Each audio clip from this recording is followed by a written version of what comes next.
You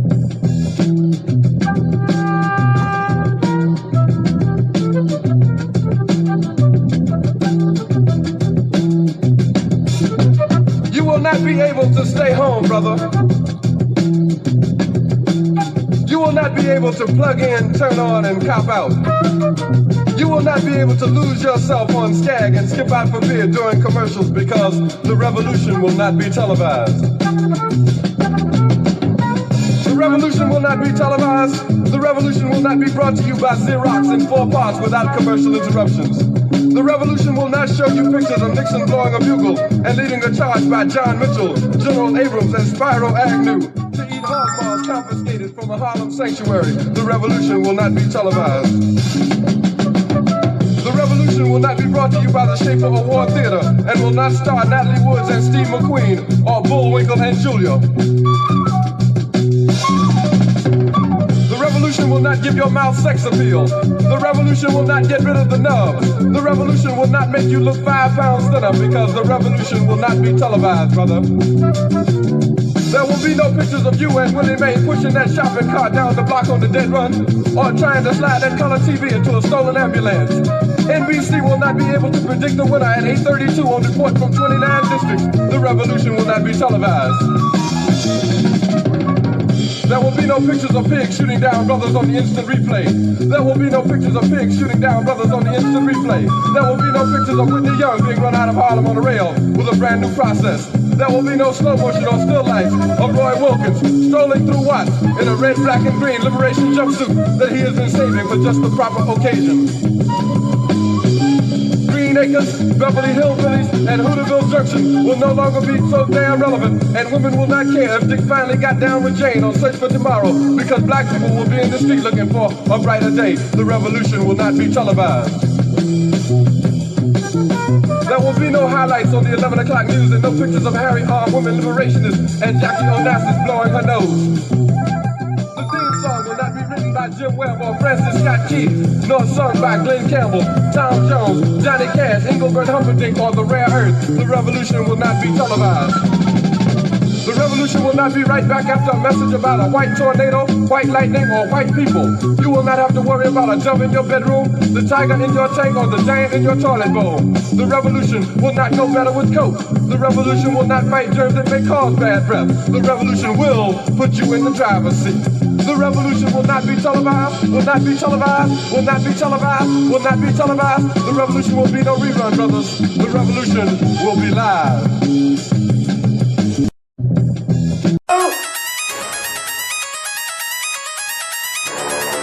I'm talking about Shabaka going crazy. People going crazy in them motherfuckers. Run that shit back, man. But it means nothing. Nothing. Got a woman on the bed.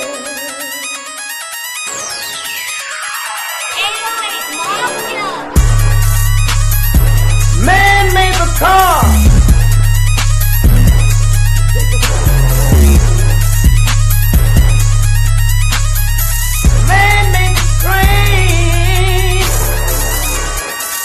Carry the heavy load. Man made the electrolyte to take us out of the dark. Man made the boat for the water. Like the 7 Omega.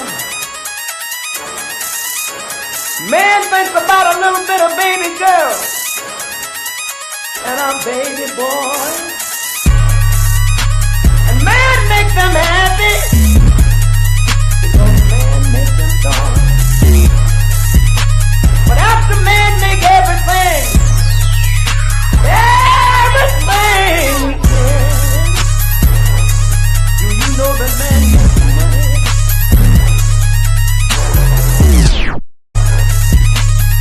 To buy from other men. This is a man's world.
Greetings, Black family, greetings.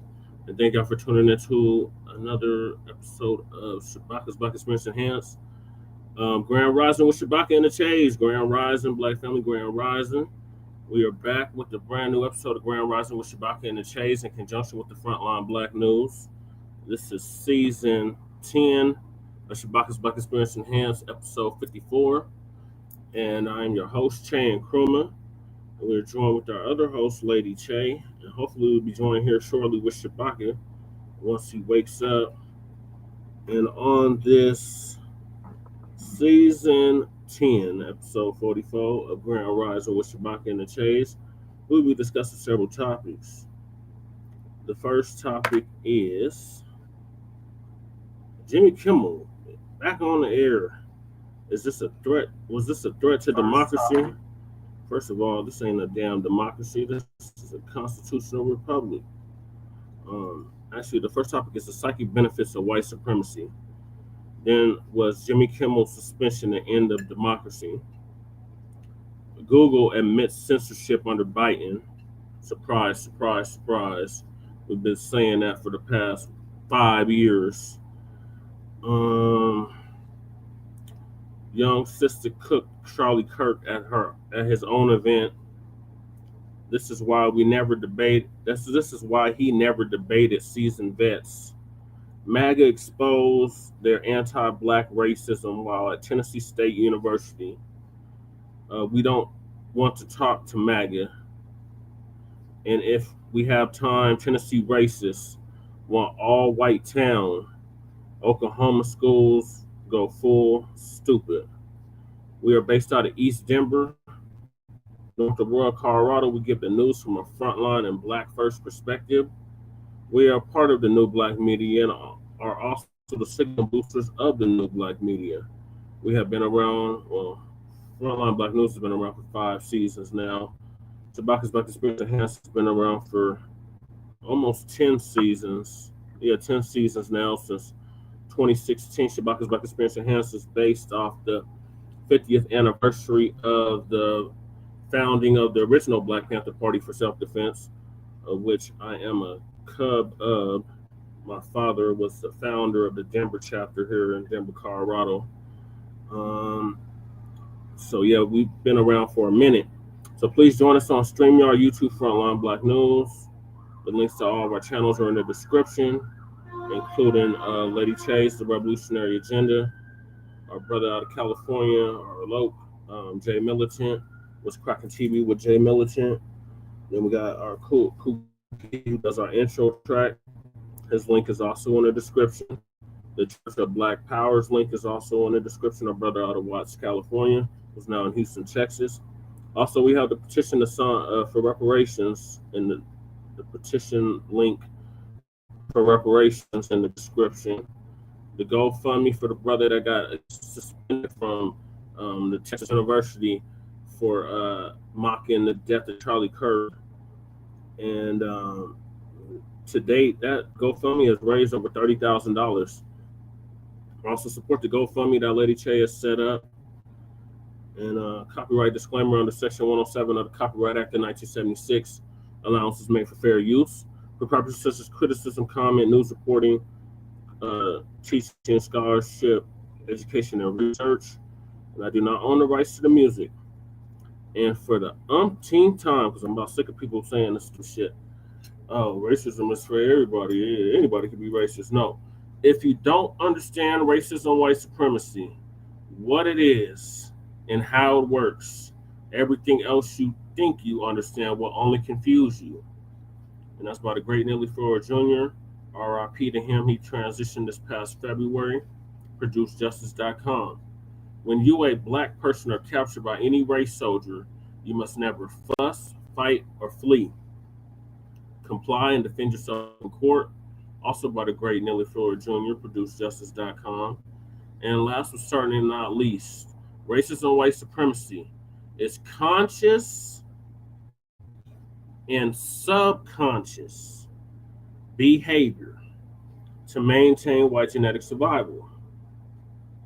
And that's by the great Dr. Francis Cress Wilson, who transitioned in 2016. RIP to her. So let me get the comments real quick before I go into the first topic. Salute to everybody that's in the chat. Shout out to Mac 285, Twin Pyramid, our day ones, hyping up the room. Shout out to Time from the Underrated Darkness. Said morning blessings. Have a productive Friday and great weekend with your families. Be safe and stay consistent and healthy. Thank you, Time. And of course, this is a no tether zone. And FBA combos in the building. Salute to our Detroit brother. What up, though? Then we got Time saying twin. Okay, twin. Okay. Let's see what else we got. Can Donald Trump is something? Donald Trump is trying to take away people's freedom of speech. I've been growing up all my life, and how are you going to tell a comedian that was doing 4 years like Johnny Carson and Mayor Griffin? Remember they did the same thing to Arsenio Hall. When he had Farrakhan on, they took him off the air. So, I mean, the dump is the dump. He's very petty. Let's see. Can you imagine Donald Trump telling Ed Sullivan to shut his mouth? No, he wouldn't do that because Ed Sullivan is white and in line with racism and white supremacy. So, of course, he wouldn't have done that. But they would take Arsenio Hall off the air, and that's exactly what they did. He has something to say as Ed Sullivan had the Jackson 5 on his show. Yeah, he did. And other celebrities, he sure did. That's a good point, Time. Let's see. Don't forget Flip Wilson. Yeah, he did have Flip Wilson on the show too. There's a black man that played Gertine, very funny black comedian. Yeah, they had him in a dress. Yeah. Racism looks like Troy. Yes, exactly. Racism looks like Trey Reed. Rest in peace, my brother. No one in America deserves to be hung. What does how Delta, Cleveland, Mississippi rolls? Yeah, Mississippi rolls like that. It's not just restricted to Mississippi. Mississippi has a reputation of that shit, but it's not just Mississippi. But yeah, and shame on the police talking about ain't no foul play. It's definitely foul play. That brother didn't hang himself. Nobody hangs themselves. The new thing is instead of calling them lynchings, they call them suicides. Either suicide by that person or suicide by cop. So we know the game. They're not slick. We see through their madness. But let's see about the psychic effects or psychic benefits of white supremacy. So Professor Blacc Truth's going to give us an update on the psychic benefits of white supremacy. Would you like to say something, Lady Cherry, before I get started? No. Already. It got a little cold. Oh, no. I got this in the wrong order. Let me switch this around. All right, here we go.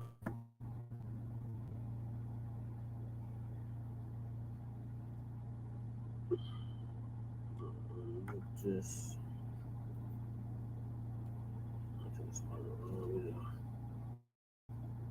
okay, there we go.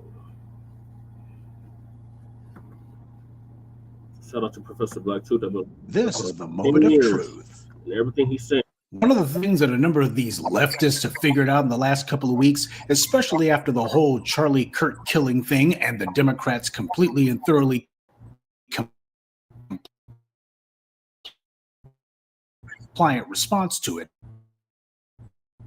is that a lot of the support that they thought they were going to be getting has been drying up in the past. And this will triple for a whole lot of these tellers and these bootlicks, all of these folks who are waving foreign flags and thinking to themselves that was going to be their ticket to ride. The people who had been getting a free ride for the longest time, they're also noticing a lot of their would-be perks and privileges are starting to evaporate. Claiming to be the good black, as in the non-FBA black, that ain't a ticket to ride anymore. Let's be direct here. There's been a number of individuals who understood full well that as long as they were not considered to be one of us, they thought that they could get away with something. But these white supremacists were not fooled. And most of these people have not been getting paid big money. Sure, they're making better than what they were getting back home, but back home they weren't getting anything at all.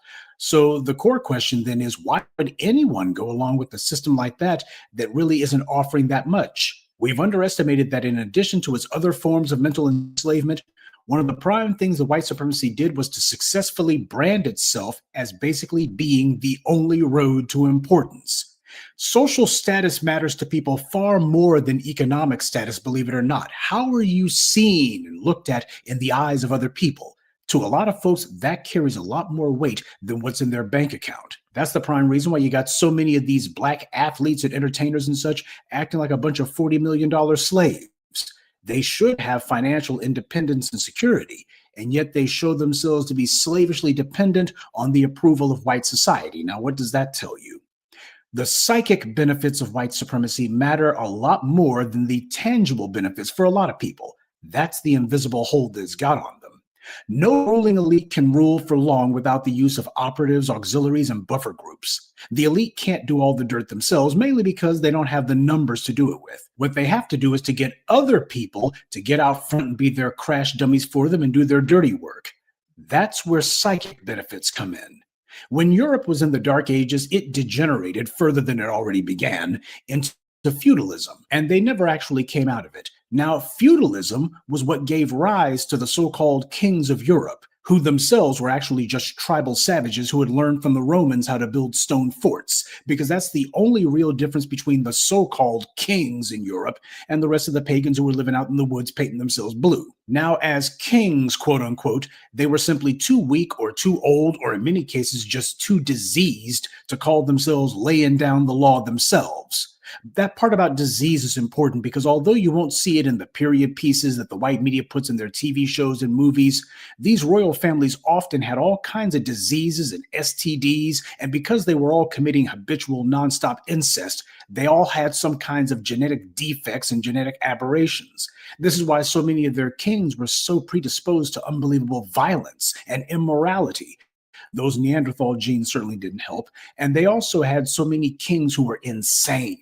A number of diseases, if left untreated, will cause mental impairment and cognitive decline, like King George of Britain, for example. So the kings in their stone forts would use their own ill-gotten gains in order to put together a group of hired thugs that they called the Palace Guard. These were the guys who would go outside of the castle, and whatever unfortunate people happened to live around the king's stone fort, you know, the serfs, these thugs would come up and say, you got to give the king his cut of whatever you got. Whatever you produce, whatever money you have, you got to give it to the king for free. And in return, you won't be killed.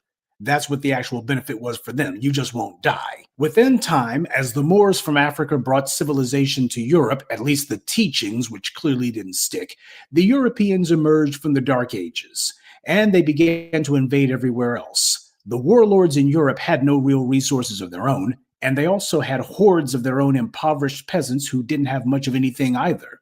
When the Europeans began their genocidal expansion, they sent out their undesirables first, of which they had no lack. They sent out their criminals, their debtors, their criminals, their political dissenters, their criminals, their religious heretics, their criminals. Did I say they sent out their criminals? This is who they called their colonists, the flotsam and jetsam of feudal Europe. It's like when they would claim that Europeans went into Asia to do trade, quote unquote.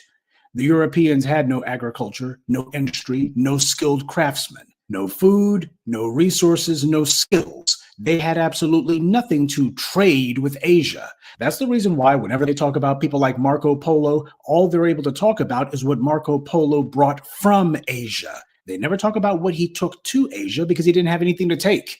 And it was Asia that gave the Europeans gunpowder. Gunpowder, however, is what gave the Europeans the world. You need to understand that the love affair that these white supremacists have with firearms in specific is a deeply ingrained cultural dependence. Gunpowder is easily made, easy to transport, and can be used immediately anywhere. So for these white supremacists, they have a religious fixation on firearms, and that's not an exaggeration. It holds a spiritual place in their psychological cosmology precisely because of the fact that gunpowder was the only thing that made it where they could actually get out of Europe and didn't have to go back. Before the advent of gunpowder, every single fight that the Europeans had tried to wage outside of Europe, they lost, and lost big. Gunpowder was what changed all of that. And as a result, Europe went from what Dr. John Henrik Clarke accurately described as a thawed-out icebox to actually being a place that hoarded much of the world's wealth. Now, in time, as the Europeans' genocidal march across the globe expanded, they created an international structure that resembled what they were doing locally in Europe. You would have, as Dr. John Henrik Clarke called it, their homes and their outposts. So, just as in Europe, they would have in the New World so-called colonists who would be set up as a de facto castle guard. They were the main ones carrying out the violence on behalf of the white ruling class. The same thing would happen on the plantations, with the overseer's job being to use violence to keep the unruly slaves from revolting. But white supremacy is all about greed and murder. It's a covenant of theft, but there's no honor among thieves. So in the end, white power has no permanent plans for any of its tools, even the white ones. And that's the reason why it uses psychic benefits to keep them on board, because in the end, it doesn't want to actually have to give any tangible benefits, because tangible benefits are what empower people in the physical world. The first psychic benefit that white supremacy gives to its tools is to tell them they're special, that they're better than, well, whomever it is that they're being sent out to attack. And that talking point about this or that select group or person being better than, that goes double for immigrants. After all, if you got people who just stepped off a boat yesterday, how are you going to sell them the lie that they're better than anyone? They didn't have a penny to their name and have no accomplishments. That's the reason why you have to have a permanent underclass inside the population, which is what they selected us to be. And as far as telling anybody that they're better than anyone else, that goes only if they can successfully kill enough of the other people to force them to surrender and live in subjugation. That's taken as proof of white supremacy superiority and of its subgroups. But as Neely Fuller said, white supremacy believes taking both sides of the conversation. So in those instances where they've had groups who are simply too hard or simply too difficult to actually subjugate, if they just couldn't crack these guys, instead they say, well, those people over there, they're just a bunch of animals. They're subhumans, I tell you. They're savages. Yeah, because you couldn't overcome them. Though, as Lyndon Johnson said, if you can convince the lowest white man that he's better than the richest black man, then you won't have to steal his money. He'll gladly give you every penny he's got. That's psychic benefits. White society, the tethers, the silly Negroes chasing white acceptance, aka the good blacks, they all try to play the game of psychic benefits. Black athletes and celebrities are particularly susceptible to this, as are the Negroes who call themselves climbing the political ladder. Psychic benefits are key to perpetuating the power of a corrupt ruling elite because it doesn't cost them anything.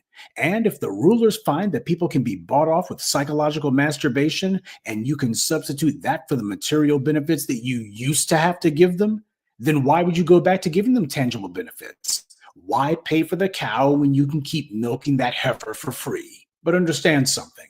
Once somebody or a group has chosen to dance with the devil, just because the devil looks for a new dance partner doesn't mean that they're going to change. There's been some Negroes who have short memories or tiny brains, and they've already forgotten that people like, say, Candace Owens made a career out of attacking black people full time. And Tucker Carlson has done the same, becoming one of the most shameful yet shameless proponents of killing unarmed black citizens and then killing white people who dare to stand in solidarity with racial justice. Remember, the only reason that Daniel Perry, who intentionally murdered a white BLM activist in Texas, is a free man today is because Tucker Carlson went on his TV show and told the governor of Texas that it would send the right kind of racial message if he pardoned that convicted murderer. And it would show that in Texas, the white right isn't going to let any race soldiers rot in prison if they can do anything about it. Laws be damned. And that reprehensible act is what led to Ben Shapiro trying to one-up Tucker by publicly demanding that Trump pardon Derek Chauvin's federal conviction. And Shapiro also reiterated the exact same rationale, that the 2020 uprisings and Chauvin's successful convictions were seen as a political defeat for the white right. They made no bones that white power had taken huge L's, and overturning what they knew to be lawful convictions would be their way of undoing those defeats. This is who Tucker Carlson is. His problem, no matter what he may tell you, isn't that he thinks that AIPAC has too much influence. His problem is he doesn't think he has enough, and he resents it. But his utter hatred for black people hasn't changed. And make no mistake, it's only because Tucker Carlson made some inroads with some guys in the Middle East and got some money from them. That's the reason why he's singing a somewhat different tune these days. But keep in mind, people like Jared Kushner, who's on the good side of AIPAC, have also been in the Middle East trying to make friends. Tucker Carlson's trying to position himself to be a major player in Middle Eastern affairs, particularly financial affairs. That's the reason why he's talking differently. The only reason that you see people like Candace Owens and Tucker Carlson talking differently now is because they recognize that there's a generational shift that's taken place. People like Tucker and Candace and Charlie Kirk came on the scene because they were looking for someone who would pay them to spew their anti-black filth. And unfortunately, under white supremacy, there's plenty of people who would do that. But things are changing, at least as far as where the low-hanging fruit may be located for that kind of hustle. The boomers were very religious, far more religious than any generation after them, and as a result, white evangelicals looked at Israel as adjacent to their white Christian nationalism, and black boomer Christians looked at Israel as adjacent to their dreams of white acceptance. And both the white boomer Christians and the black ones were motivated by the idea that what they were doing on earth would be storing up riches in heaven. People like Netanyahu gladly played on that. That's the reason why both the white and black boomers were all so hot and bothered over Israel, and it made their hearts go pitter-pat. They were both willing to accept psychic benefits. Meanwhile, people like Netanyahu and others have been getting real money and real weapons. Tangible benefits. Well, Generation X is built different. And so are the millennials, and even Gen Z, who is hardest of all, it seems. The boomers' core flaw was that they tried to live in their own imaginations.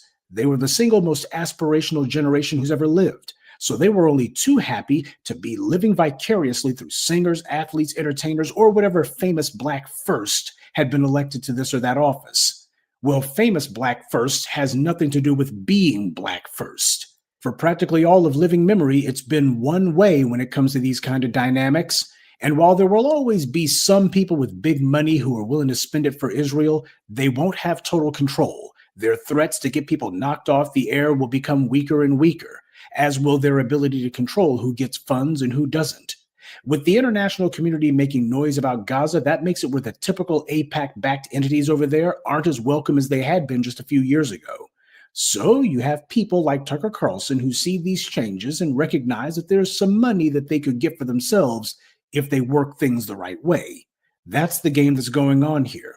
A change in rhetoric doesn't change what someone is. And if that's all it takes to make you look at an anti-black racist differently, then you have fallen for psychic benefits. You want to give someone your real attention and real credibility when all they're giving you is phony lip service. These people are still playing an angle. They always are. And while some of you may think it matters because what they say on this one issue lines up with what you believe, just remember, these people are the reason that the country's so polarized. It's either black or white, this or that. They're the reason why when it comes to any sort of political discussion, everything is seen as all or nothing. They're the reason for that.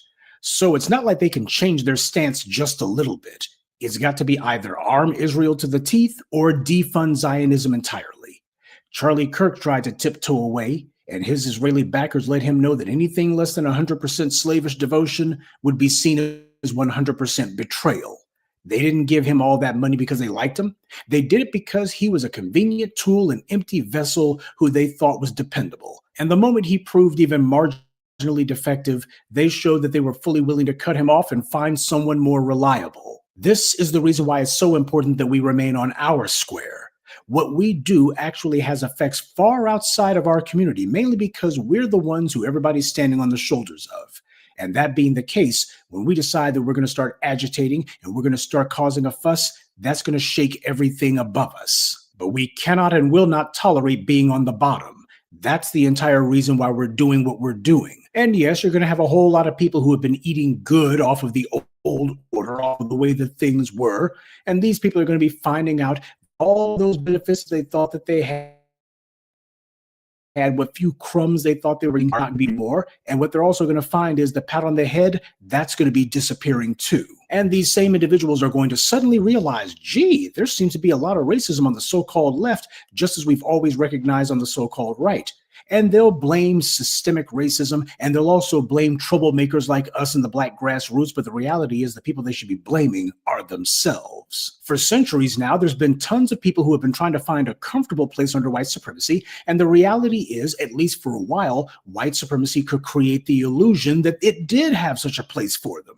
They could go ahead and get a few tangible benefits, but mostly it was going to be psychological ones, and the main psychological benefit would be that they would be told that they were better than us. And for a lot of people, that was more than enough for them to risk life and limb and give every little penny that they didn't have. But it's not good enough for us. We saw through the game a long time ago, but it took time before we had some generations who were finally ready to go ahead and shrug off all of those old, dead, decrepit, false ideas that too many prior generations had clung to. Psychic benefits are as bogus as an IOU.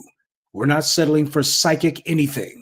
It's going to be tangible, it's going to be real, it's going to be something that we can put in our bank accounts, or it's worthless. We in the Black grassroots have never accepted psychic anything. And now we're to the point where we've got just enough Black folks who are on code. We can show these people like Kamala Harris and others that if you come up to us trying to offer psychic benefits, then the only thing we're going to offer you will be real consequences. Good day. And be one. I'd like to take a moment to mention some of our contributors: Charles Hairston, Richard Mitchell, Jack Smith, Charles Thompson, and Greg Kimmel. Salute to them and thank you to everyone for listening, liking, and sharing this message. Black empowerment only exists because of you.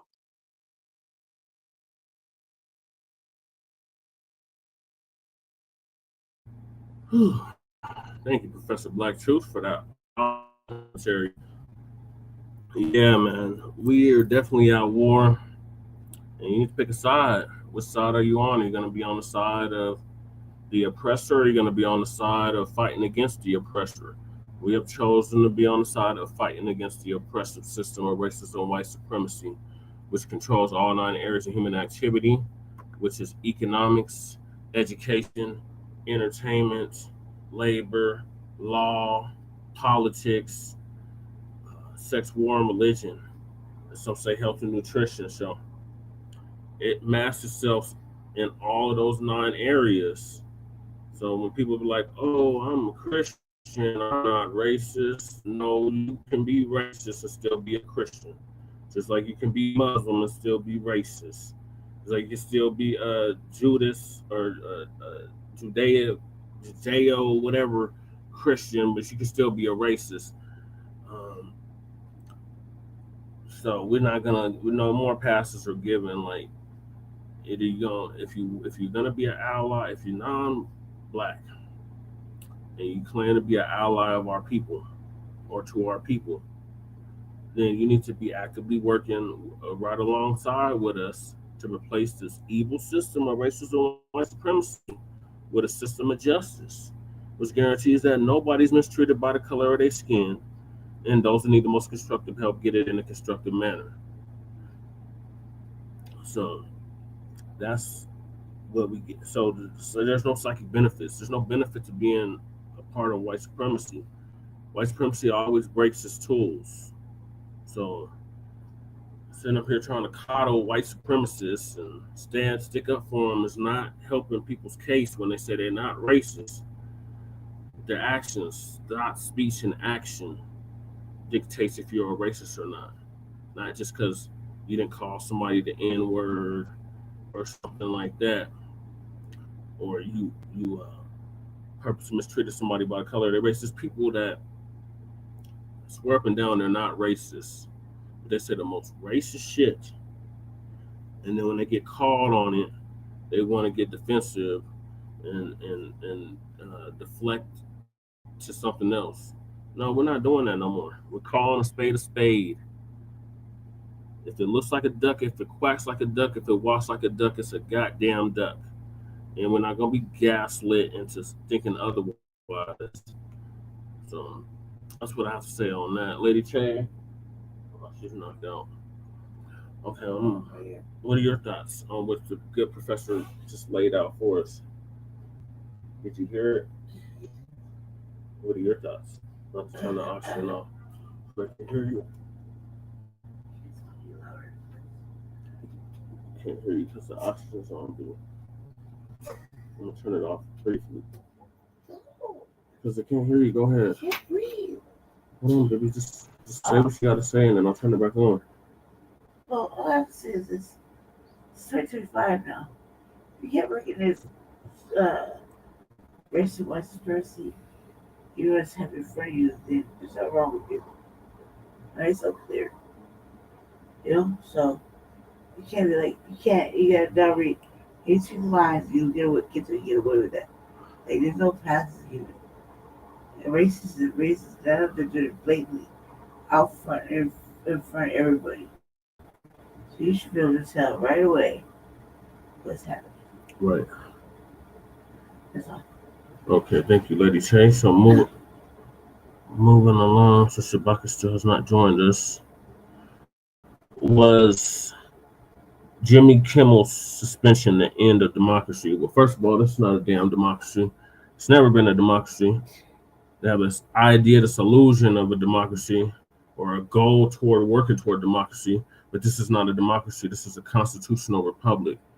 That's why when you sing the national anthem, there's that verse in there where it says, for the republic for which it stands, one nation under God, indivisible, liberty and justice for all. It doesn't say for the democracy for which it stands. It says for the republic for which it stands. So again, Professor Black Truth is going to give us an update on with Jimmy Kimmel's suspension, the end of democracy.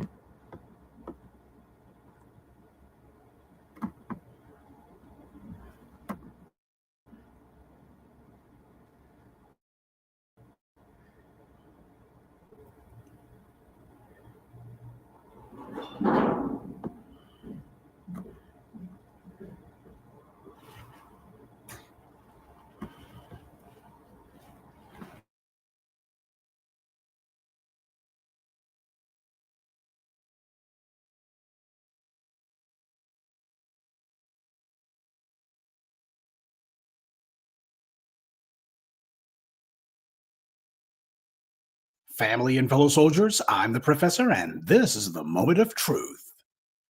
Stop me if you've heard this one before.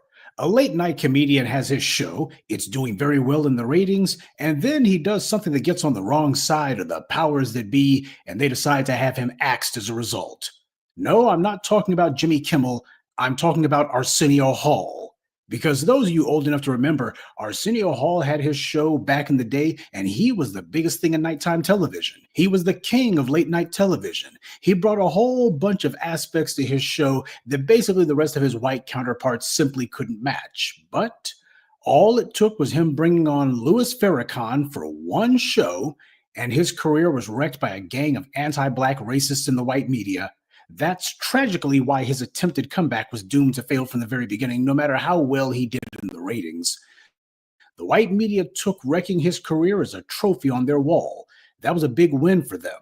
They weren't about to let him undo what they saw as a huge victory for themselves. And keep in mind, all of that with Louis Farrakhan on the Arsenio Hall show was over 30 years ago. Well, if that's what happened to a Black late night host because of one guest who didn't even have anything controversial to say. It wasn't like Farrakhan was on there saying anything about the Jews or what have you. If that's what happened to him, then what would a white host have? Oh, let's just stop the setup. Jimmy Kimmel was suspended last week, and I'll save you the suspense. The white folks out in Hollywood rallied for him. And of course, you even had some Republican politicians going, well, I'm not so sure if the government should be leading the charge on this. ABC has already announced that they're taking Jimmy Kimmel off of suspension, not that it lasted very long at all, and they're bringing him back starting on Tuesday. So, of course, the rules aren't the same for them as they are for us. But you Negroes who were out here for the last 5 days saying that this is fascism, what Trump's doing is fascism. He directed his FCC to go after Jimmy Kimmel, and this is the beginning of the end of free speech, I tell you. Well, you see how long the end of a white man's free speech lasted now, don't you? I would say that I think the big loser in all of this happened to be the Democrats, because they were hoping that if Jimmy Kimmel was suspended, they could point to this and say, see, they're going after the comedians. That's what they always do when the fascists want to seize power. This fiasco with Jimmy Kimmel brought all kinds of attention that actually would be favorable to the Democrats, or at the very least, it would be disadvantageous to the orange man, but it was never meant to be a permanent thing anyway. The big lie that the white leftist media was pushing is that all of this was Trump's doing alone. It wasn't. He wasn't alone. Donald Trump's getting plenty of help from these to allow them to ignore the law and to ignore federal regulations so they can consolidate and maximize profits beyond anything that any responsible legislation would ever permit. Donald Trump's about the only person who would be reckless enough to let them do it. They have a chance to make an absolute killing, and they're taking it. That's what's going on here. That's why they're accommodating Trump across the board. They understand quid pro quo. I mean, it's just amazing in a lunk-headed kind of way. The exact same people who were talking about Me Too and all of the rancid debauchery that was going on with Harvey Weinstein and others, all of the people who occasionally will admit the truth that the media is just a bunch of pirates and scumbags. For a hot minute, they were actually sitting here lauding these guys and going, oh, I can't believe that the media is caving and all this. Come on. These are the exact same people who are yucking it up with Harvey Weinstein and Jeffrey Epstein and the rest of the scumbags. No fascist has ever been able to seize power without the industrial and corporate spheres allying themselves with said fascist. And this instance was no different. No matter what people may try to tell themselves now, the reality is that the temporary suspension of Jimmy Kimmel was an inside job. Hell, how many of those executives happen to be right-wingers, or at the very least, they're conservatives, individuals who would love to be able to have a little bit less of that leftist liberal talk on the nighttime airwaves. We've seen this with people like David Zaslav over at Warner Brothers, and of course, you got the Ellisons, David Ellison and his father over at Skydance, who have taken over Paramount. The people who are in front of the cameras or perhaps working in the writers' rooms on these networks, they may be left of center. But the white men who own these media apparatuses, most of them are not center anything. They're hard right. This is just an example of it. Okay, so some of you are probably wondering if the FCC decided that they were going to reverse their own decision in this case and they were going to stop putting the arm on ABC. Why would they even do that? How is this helpful to Trump? Well, the reality is all of this stuff that's been going on for the last couple of weeks has all been meant to get attention off of Jeffrey Epstein. And you know what? It might, at least in some modest way, actually be having some effect. Sure, it's not making everyone forget about the Epstein files, but especially for a country like the United States, where the average attention span is no more than 5 minutes, it just might be enough for some of them to be distracted. All of this constant flooding the zone with as much controversy as possible that Trump's doing is for a reason. It's not the white media that Trump's trying to outsmart. It's his own voters. Fortunately for him, they're not very smart to begin with.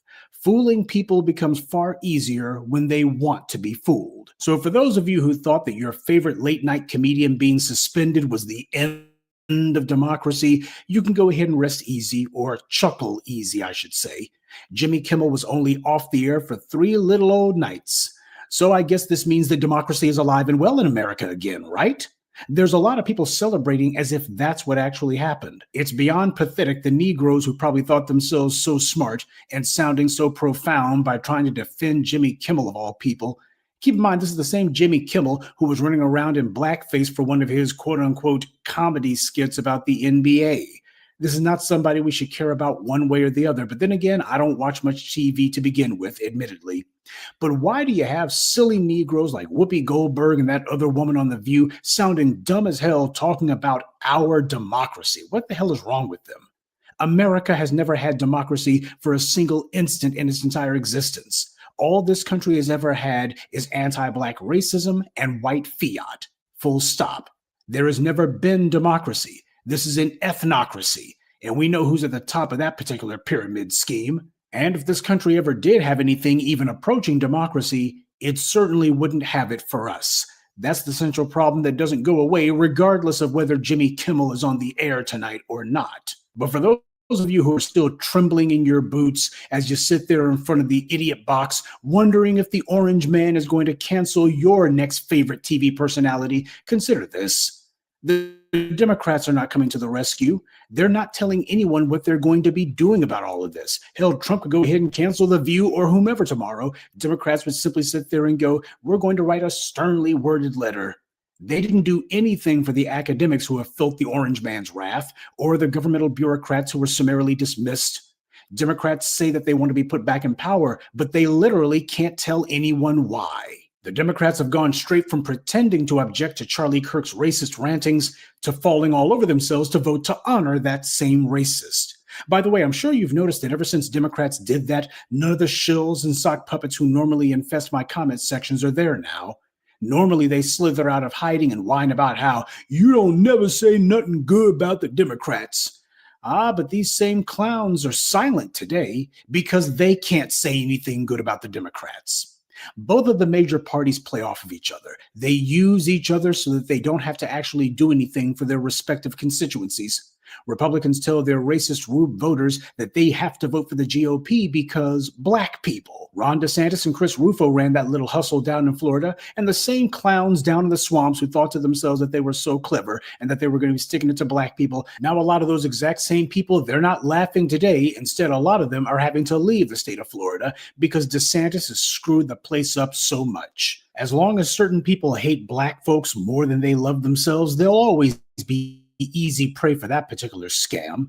And Democrats tell black voters that we have to vote for them because these mean old Republicans. And while it's true the Republicans are diehard racists, it's also true that the Democrats are no different and no better. The only difference is the Republicans at least are honest enough to spew their anti-black hatred openly. Democrats, on the other hand, they're the guys who are supposed to be the controlled opposition, pretending to be our buddies. It's a good thing, though, that we've reached a critical mass of black folks who have finally gotten tired of being on the treadmill to nowhere. Democrats more often than not join in with and vote for the very anti-black legislation that the Republicans propose. They've been partners in crime. At the very least, the Democrats don't do anything about it. They certainly don't do anything to repeal any of these laws that the Republicans pass. So what does that tell you? They will, however, all join together to vote to have a day in the honor of a reprobate like Charlie Kirk. Now, I'm not a comedian nor even a comedy writer, though I would like to offer a modest suggestion to the survivors of the Donald Trump late night wars. Instead of doing the usual wisecracks about the orange man, Jimmy Kimmel and the other survivors of late night ought to be making every one of their monologues about how weak and useless Democrats are and how they're not going to do anything. That's something you want to have front of mind for those audiences who are out there. It's easy to go ahead and take jabs at Donald Trump because the man is a sideshow unto himself. But if people are going to be lauding these comedians as speaking truth to power, then the operative term there is truth. The entire reason that you got these fascists, quote unquote, who are on the march is precisely because the Democrats have spent decades showing everybody that they're not actually going to do anything. No matter how egregious the Republicans' actions are, Democrats practically never actually do anything about it once they get back in power. All they care about once they're in power is like Gavin Newsom out in California going to the French Laundry for dinner, or Nancy Pelosi getting those huge campaign contributions and in her spare time sneaking off to her favorite hairdresser so she can get all of that gray hair of hers dyed artificial brown. That's what the Democrats are concerned with. They're nothing more than a DC-based social club. And once they get inside the Beltway, as far as they're concerned, it's all about sucking up to established power. It's all about lining their own pockets. It's all about getting theirs. They could care less about what happens to any of their constituents, much less about people on late night. It's all a political game to them. They're way too busy trying to keep their jobs to do their jobs. And yet they're telling you that you need to make sure that they stay in their jobs. To do what exactly? Vote to give Charlie Kirk a national holiday in his own honor? Because that's about the only thing the Democrats haven't done yet. You know, with political friends like these, who the hell needs the GOP? That's the part a lot of these dead brain denizens are going to have to accept. Yeah, you got Jimmy Kimmel back on the air, but so what? Does that actually change anything? You think that these people aren't running some kind of game on you? Now that is a joke, but not a very funny one. Good day and be one. I'd like to take a moment to mention some of our contributors: Federica Moore, Cheryl Tate, Winfield Scott, James Porter, and Anthony Pollard. Salute to them, and thank you to everyone for listening, liking, and sharing this message. Black empowerment only exists because of you.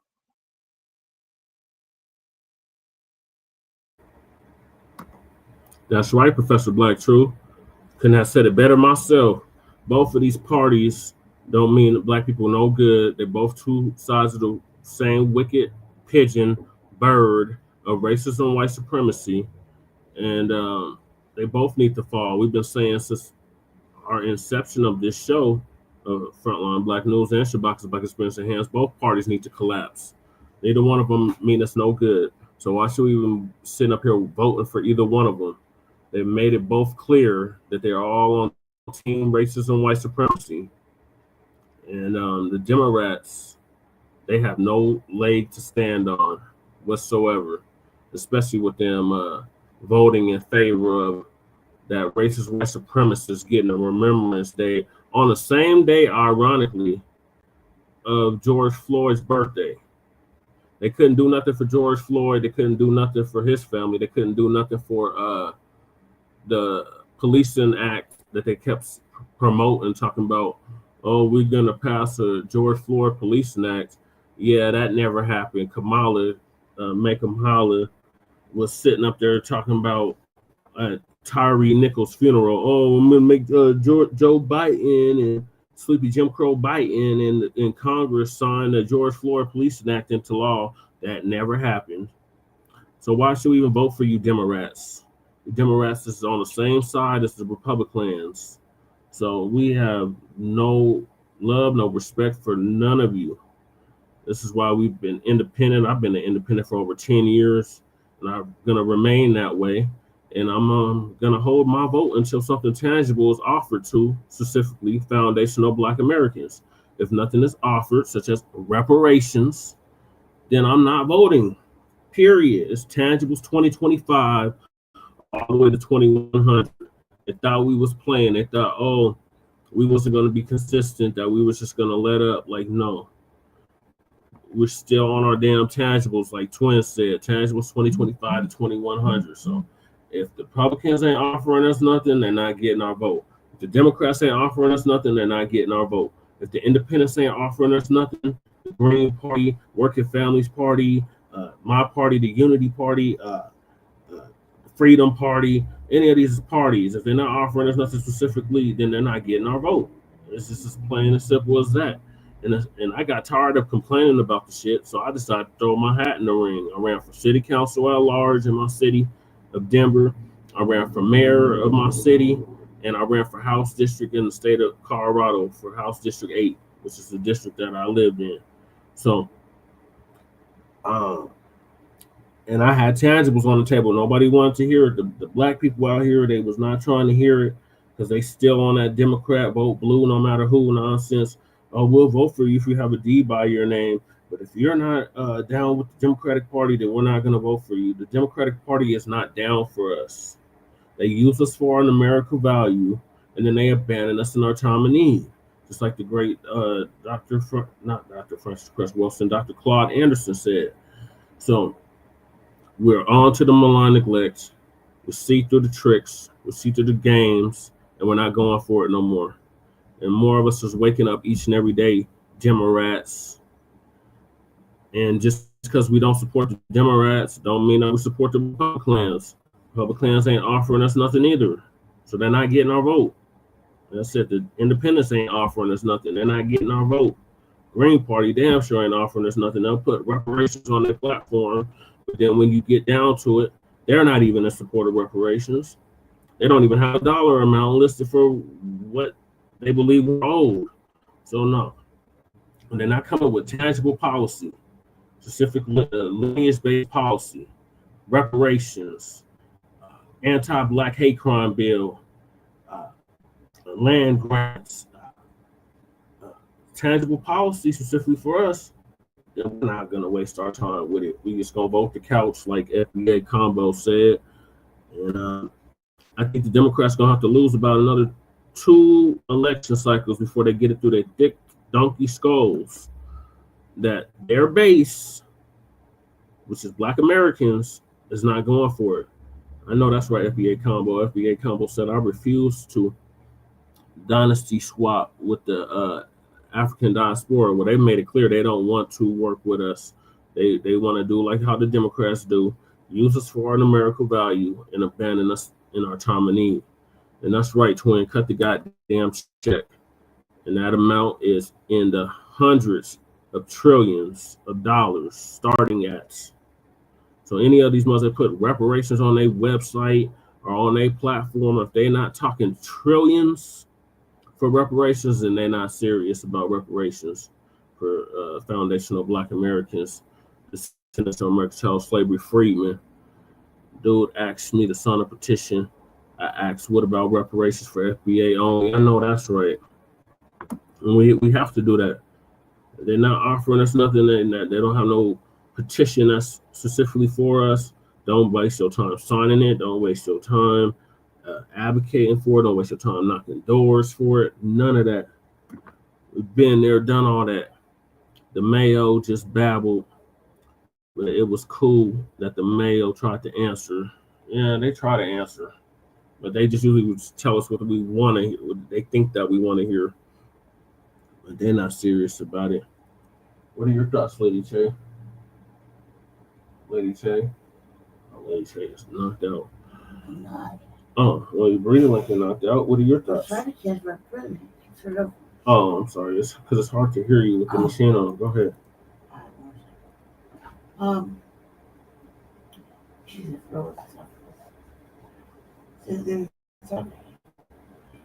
Jimmy Kimmel being back on the air. Yeah. I didn't really give a damn about Jimmy Kimmel. I was kind of concerned though that why was he off the air and he put back on the air? Like, wasn't that they didn't go with anybody else? That's what I was kind of wondering about.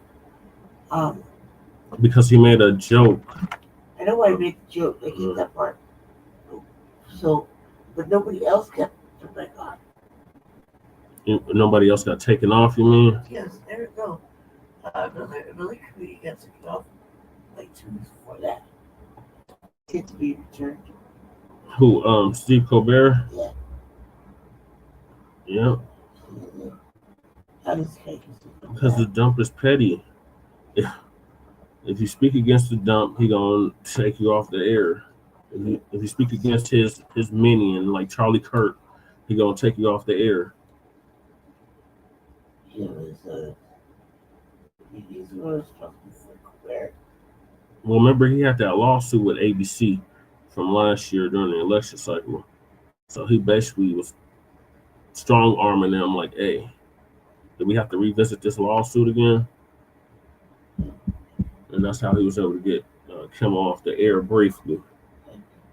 Because the company that owns Jimmy Kimmel or whatever, Disney, he was able to persuade Disney to take him off the air briefly.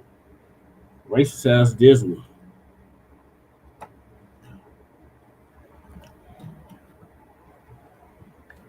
All right, so moving along to a topic that we've been talking about for at least 5 years now is the censorship that Google has been allowing.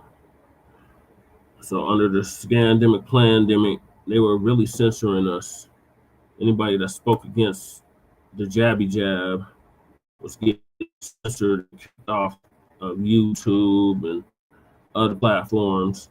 So now Google finally admits to the citizenship under Biden, even though they kept denying it the whole time Biden was in office. So Brother Dewan B is going to give us an update on that.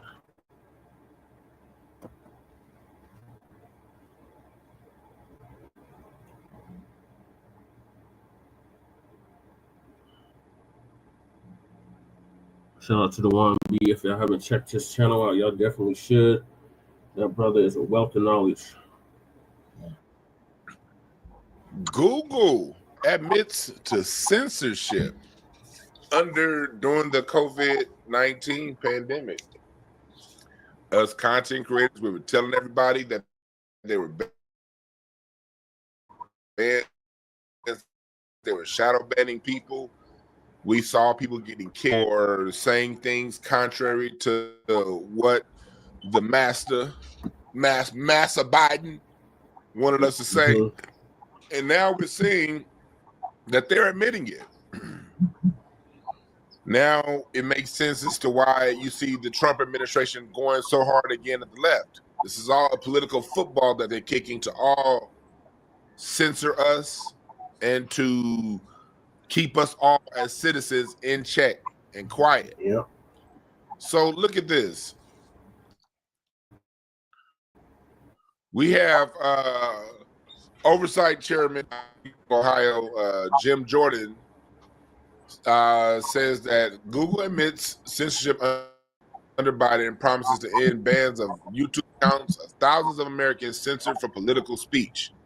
There were a lot of people censored during the Wumpty Wamp 19. Well, I can say it now, COVID-19 scam. Remember, we were talking all around. Content creators were calling it. I was calling it the Wumpty Wamps. Other people was calling it the C-19. We couldn't call it the shot. We had to call it the needle. Yep. Now look at it.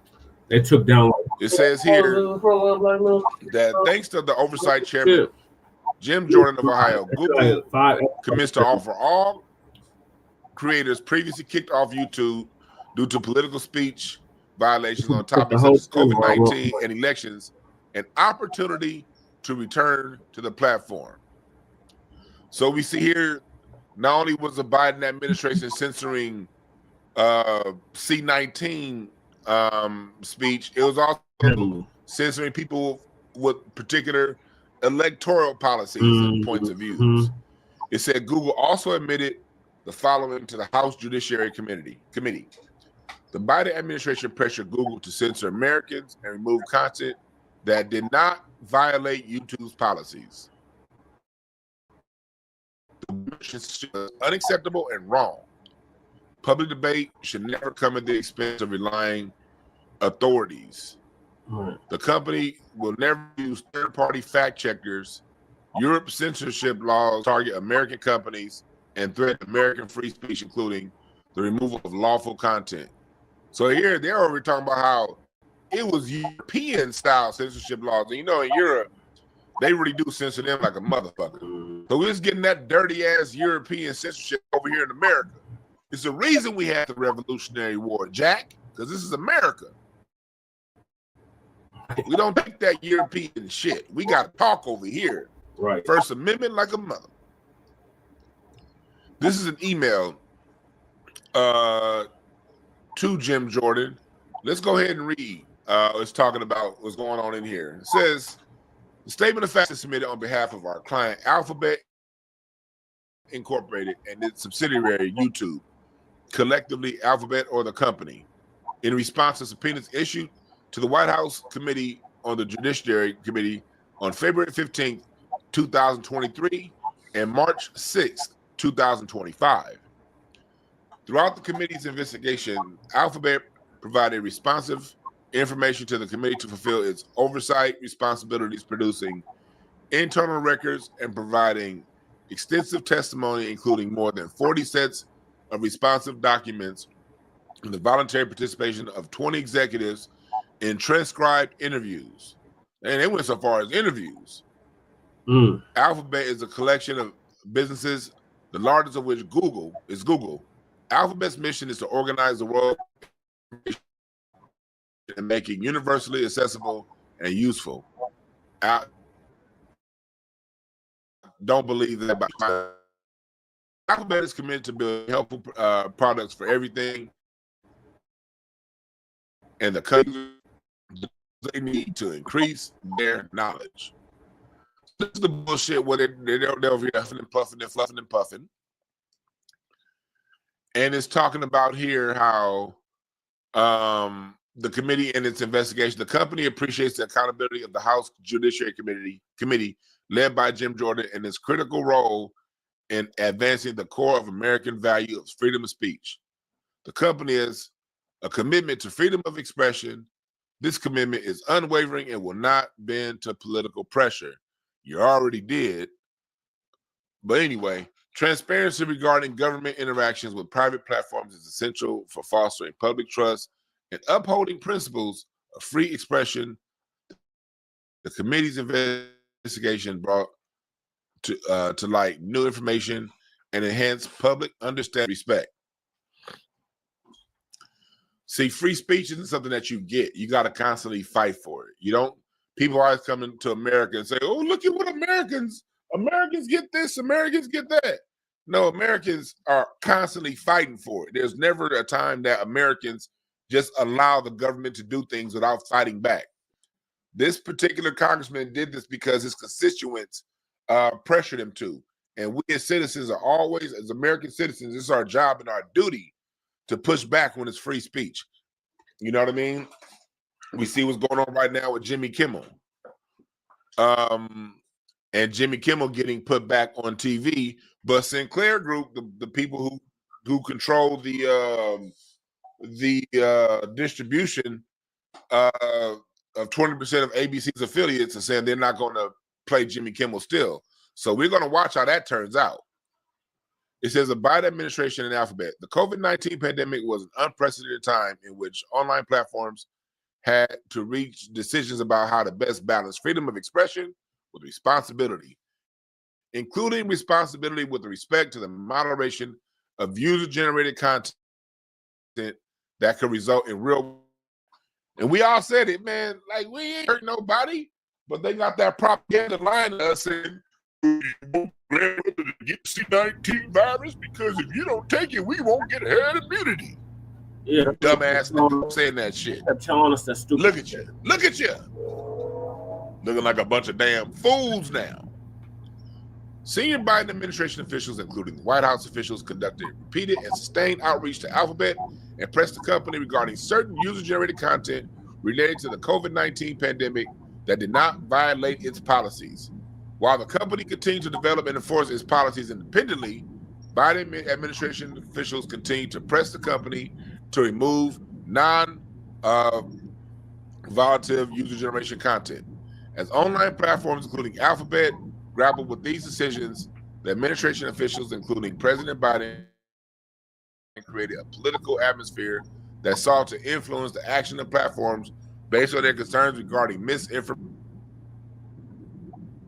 The virus, that word misinformation was bullshit. Bullshit. Yep. And now we're seeing it was. It is unacceptable and wrong when any government, including the Biden administration, attempts to dictate how the company moderates content, and the company has consistently fought against those efforts on First Amendment grounds. It says no matter the political atmosphere, YouTube will continue to enable free expression on its platform. We'll see, because now they over here trying to get us for talking about Charlie Kirk, and they're trying to censor us for that. So we'll see how well they do, because usually when one side is accusing the other of doing something, that side that's making the accusations is doing the same thing too, just on different grounds. Yep. So it says the political debate and discussions are in the public interest, which is why YouTube expanded its approach to educational, documentary, scientific, and artistic content on the platform. In contrast, the other large platforms, YouTube has not operated a fact-checking program that identifies the company's fact-checking partners to produce content to support moderation. YouTube has not and will not empower fact-checkers to take action on or label content across the company's services. YouTube also began offering a feature on YouTube beginning in June 2024 that allows users to add notes to provide relevant, timely, understandable context on videos. The pilot is available in most US and English, and YouTube continues to collect feedback on the feature.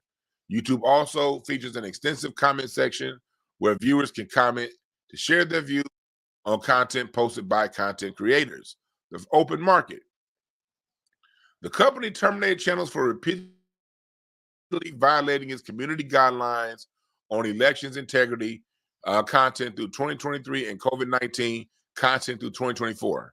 Today, YouTube's community guidelines allow for a wider range of content regarding COVID-19 and elections integrity. Reflecting the company's commitment to free expression, YouTube will provide an opportunity for all creators to rejoin the platform if the company terminated their channel for repeated violations of COVID-19 and elections integrity. YouTube values conservative voices on its platform and recognizes these creators have extensive reach to play an important role in civic discourse. The company recognizes these creators are among those shaping today's online consumption, landing much-watched interviews, giving viewers a chance to hear directly from politicians, celebrities, business leaders, and more. The committee has taken important investigative steps to highlight that onerous obligation under laws such as Digital Service Act and Digital Markets Act may stifle innovation and restrict access to information.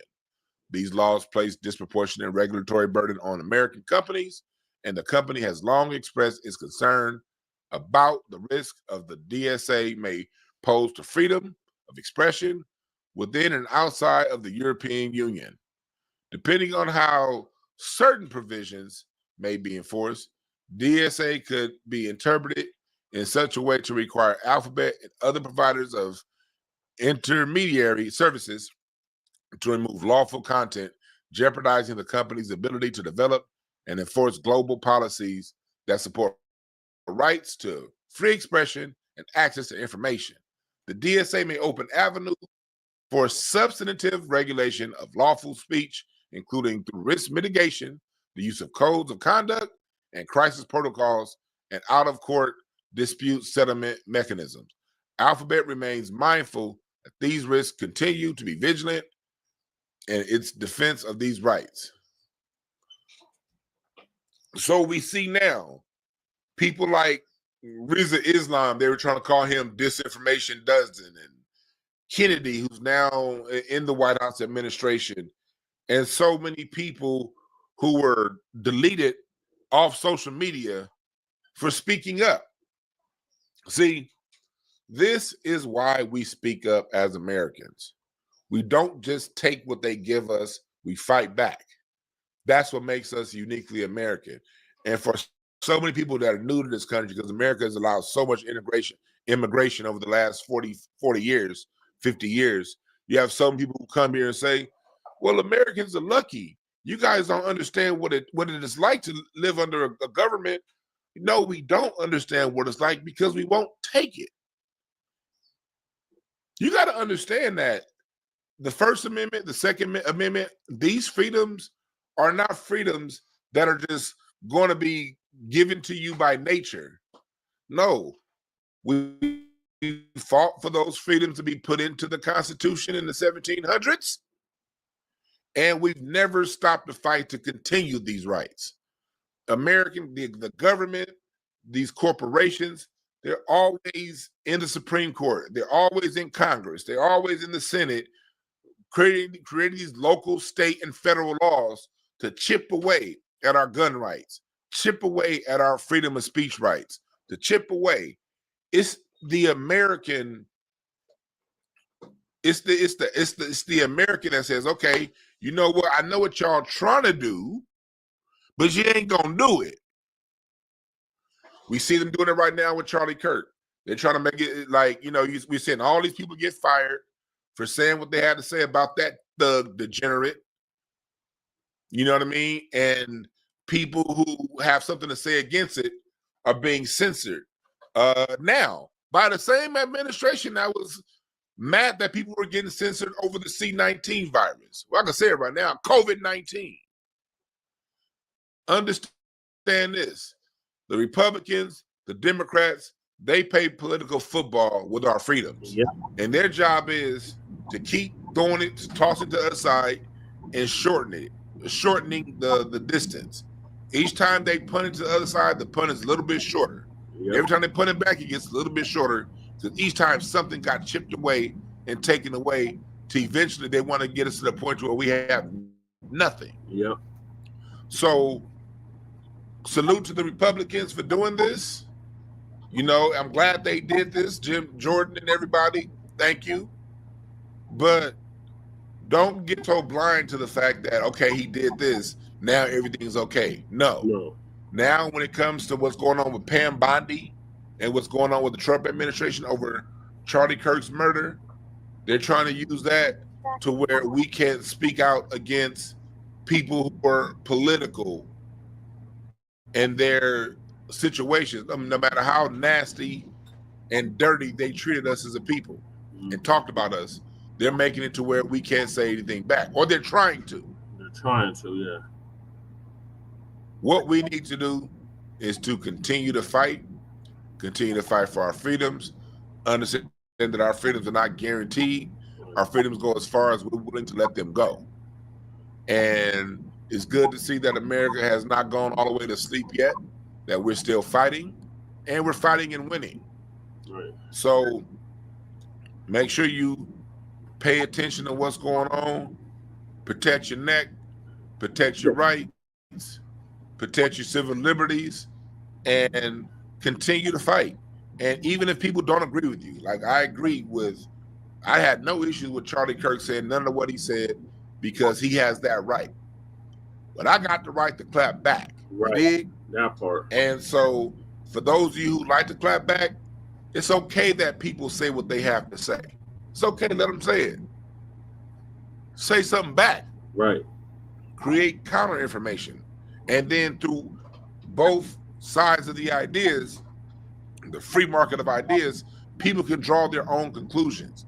And it is totally okay if somebody else draws a different conclusion than you, because we are not a monolith. We do not all think alike, and we're not supposed to all think alike. So hopefully this gets Brother Farrakhan back on the internet, because remember, he was one of the first ones that they kicked off because of saying stuff. So hopefully this gets Minister Farrakhan back on. And people want to allow Charlie Kirk to say what he had to say, bring Brother Farrakhan back on. Right. You know, bring Brother Reza Islam back on, and bring back on all those doctors that were telling us what it is and how it really is. You dig? All right. But yeah, this is a good thing for the people. This is a win for the people. All right. Make sure you go to DewanB.com for all merch. Make sure you hit us up and come here and subscribe here. Hit the like button, hit the subscribe button. We out. Yeah, make sure y'all do the same for Front Line Blacc News. Yeah, so thank you, Dewan B, for confirming everything we've been saying about the censorship that YouTube has been doing, along with other platforms like Facebook, Instascam, and the list goes on and on. We've seen it firsthand. Like I said, they try to take our channel down numerous times. They try to take Front Line Blacc News down, the Revolutionary Agenda down. Shabaka's Black Experience Enhanced was on Blog Talk Radio. And we just recently, within the last couple of years, moved it to StreamYard. And Blog Talk Radio was acting stupid too before they went down after, what was it, Pandora bought them out. So the censorship is real. And we're not going to stop telling the truth just because they don't like this truth that we have to give. So we're going to keep speaking the truth. We don't care who don't like it. And like he said, we have every right to clap back against the Charlie Kirks in his ilk that think like that and have those racist white supremacy views and ideologies. We have every right as victims of racism and white supremacy. That's our VGQ, is to clap back at these mugs. So every chance we get, we're going to keep exposing you, and we don't care how you feel about it. And that's for that jabby jab. We warned y'all that it was no good. But no, we were told that we was disinformation agents, and we were spreading disinformation and misinformation. And even back then, we called it out as the bullshit that it was. They kept putting fact checkers on everything. Anytime you mention the jab, the CDC says this, and the World Health Organization says this, and all of that madness. And now we can see years later, we were right. So shout out to Dewan B for setting light on that situation, that ongoing situation. All right, so moving along, we got That bastard Charlie Kirk, the racist white supremacist, and I'll continue to repeat to say it. He was a racist white supremacist. He had racist white supremacy views and ideologies, and he went out his way to promote that nonsense. He went out his way to justify the the killing of our people by the hands of the race soldiers, i.e. the police. So yeah, he got cooked numerous times, but one case in particular is this young sister. She cooked him at his own event. And this is why he never debated seasoned vets. He wouldn't debate actual professors or actual scholars that actually knew what they were talking about. He went to debate college students that were still in the process of learning stuff and didn't have a full grasp of what it was that of the white supremacist propaganda that he was spewing. But this young sister, she understood, and she gave him that work. So Professor Black Truth, Uncle Phil is going to give us an update on that.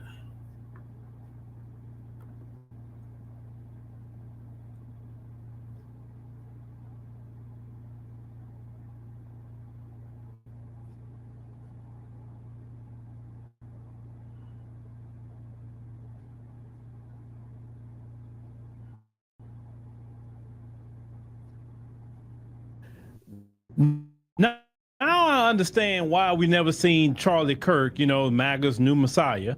Why we never seen him, really debating any seasoned vets that's out here. He always wanted to go to college campuses and try to debate with, college kids, and not nobody that's seasoned in any kind of conversation about America, Black Americans in particular, right? He always tried to go debate somebody like that. And this video right here that we gonna check out is the prime reason why he didn't do this, because Charlie Kirk got cooked by a young college student. Let's go ahead and check this out. I want to talk a little bit about his policy on DEI. As you know, in his first weeks in office, he signed the executive order declaring that DEI is both unlawful and a threat to national unity. And I just kind of want to ask you to elaborate on why DEI is unlawful. Well, based on the Civil Rights Act, which I have disagreements with, but based on the Civil Rights Act, which is the law of the land, it says you shall not discriminate based on color, race, creed, or origin of nationality. Yes. And DEI definitionally does those things. How does it definitionally do those things? So, for example, if you say you are going to hire a certain amount of people or have scholarships only for a certain people, you are then prejudicing against another group. Which group are you prejudicing against? White people, Asians as well. I mean, white people are an easy one off the top of your head. So, for example, in the Harvard admissions case, I said this earlier, the average test score for a Black individual was around 1,300 SAT, about 3.2 GPA. For a white or Asian, it would be about a 3.9 to 4 GPA, and about nearly a perfect SAT. So you are disenfranchising and stereotyping and prejudicing against whites or Asians in favor of Blacks.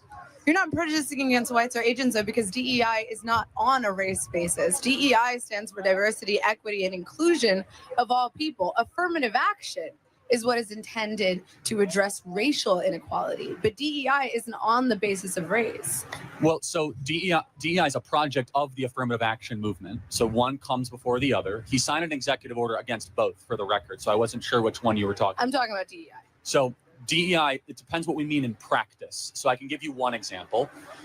There are Black-only graduation ceremonies at certain schools, or Black-only dormitories.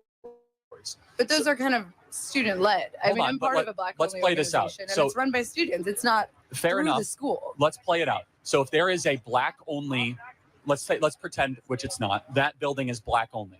If I said that, if that building was white, like the campus center? No, I said let's pretend it's not. Yes, hypothetically, yes. Hypothetically, if that building was white only, you would agree that's a violation of the Civil Rights Act. Yes, but there are no buildings on campus that are Black only and white only. Well, and by the way, but there are on other campuses. No, though. but in those dormitories that are like culturally specific, you don't have to be that culture to live there. They're not going to not allow you to be Black, to live in a Black dormitory. You would no, be Ujima at surprised.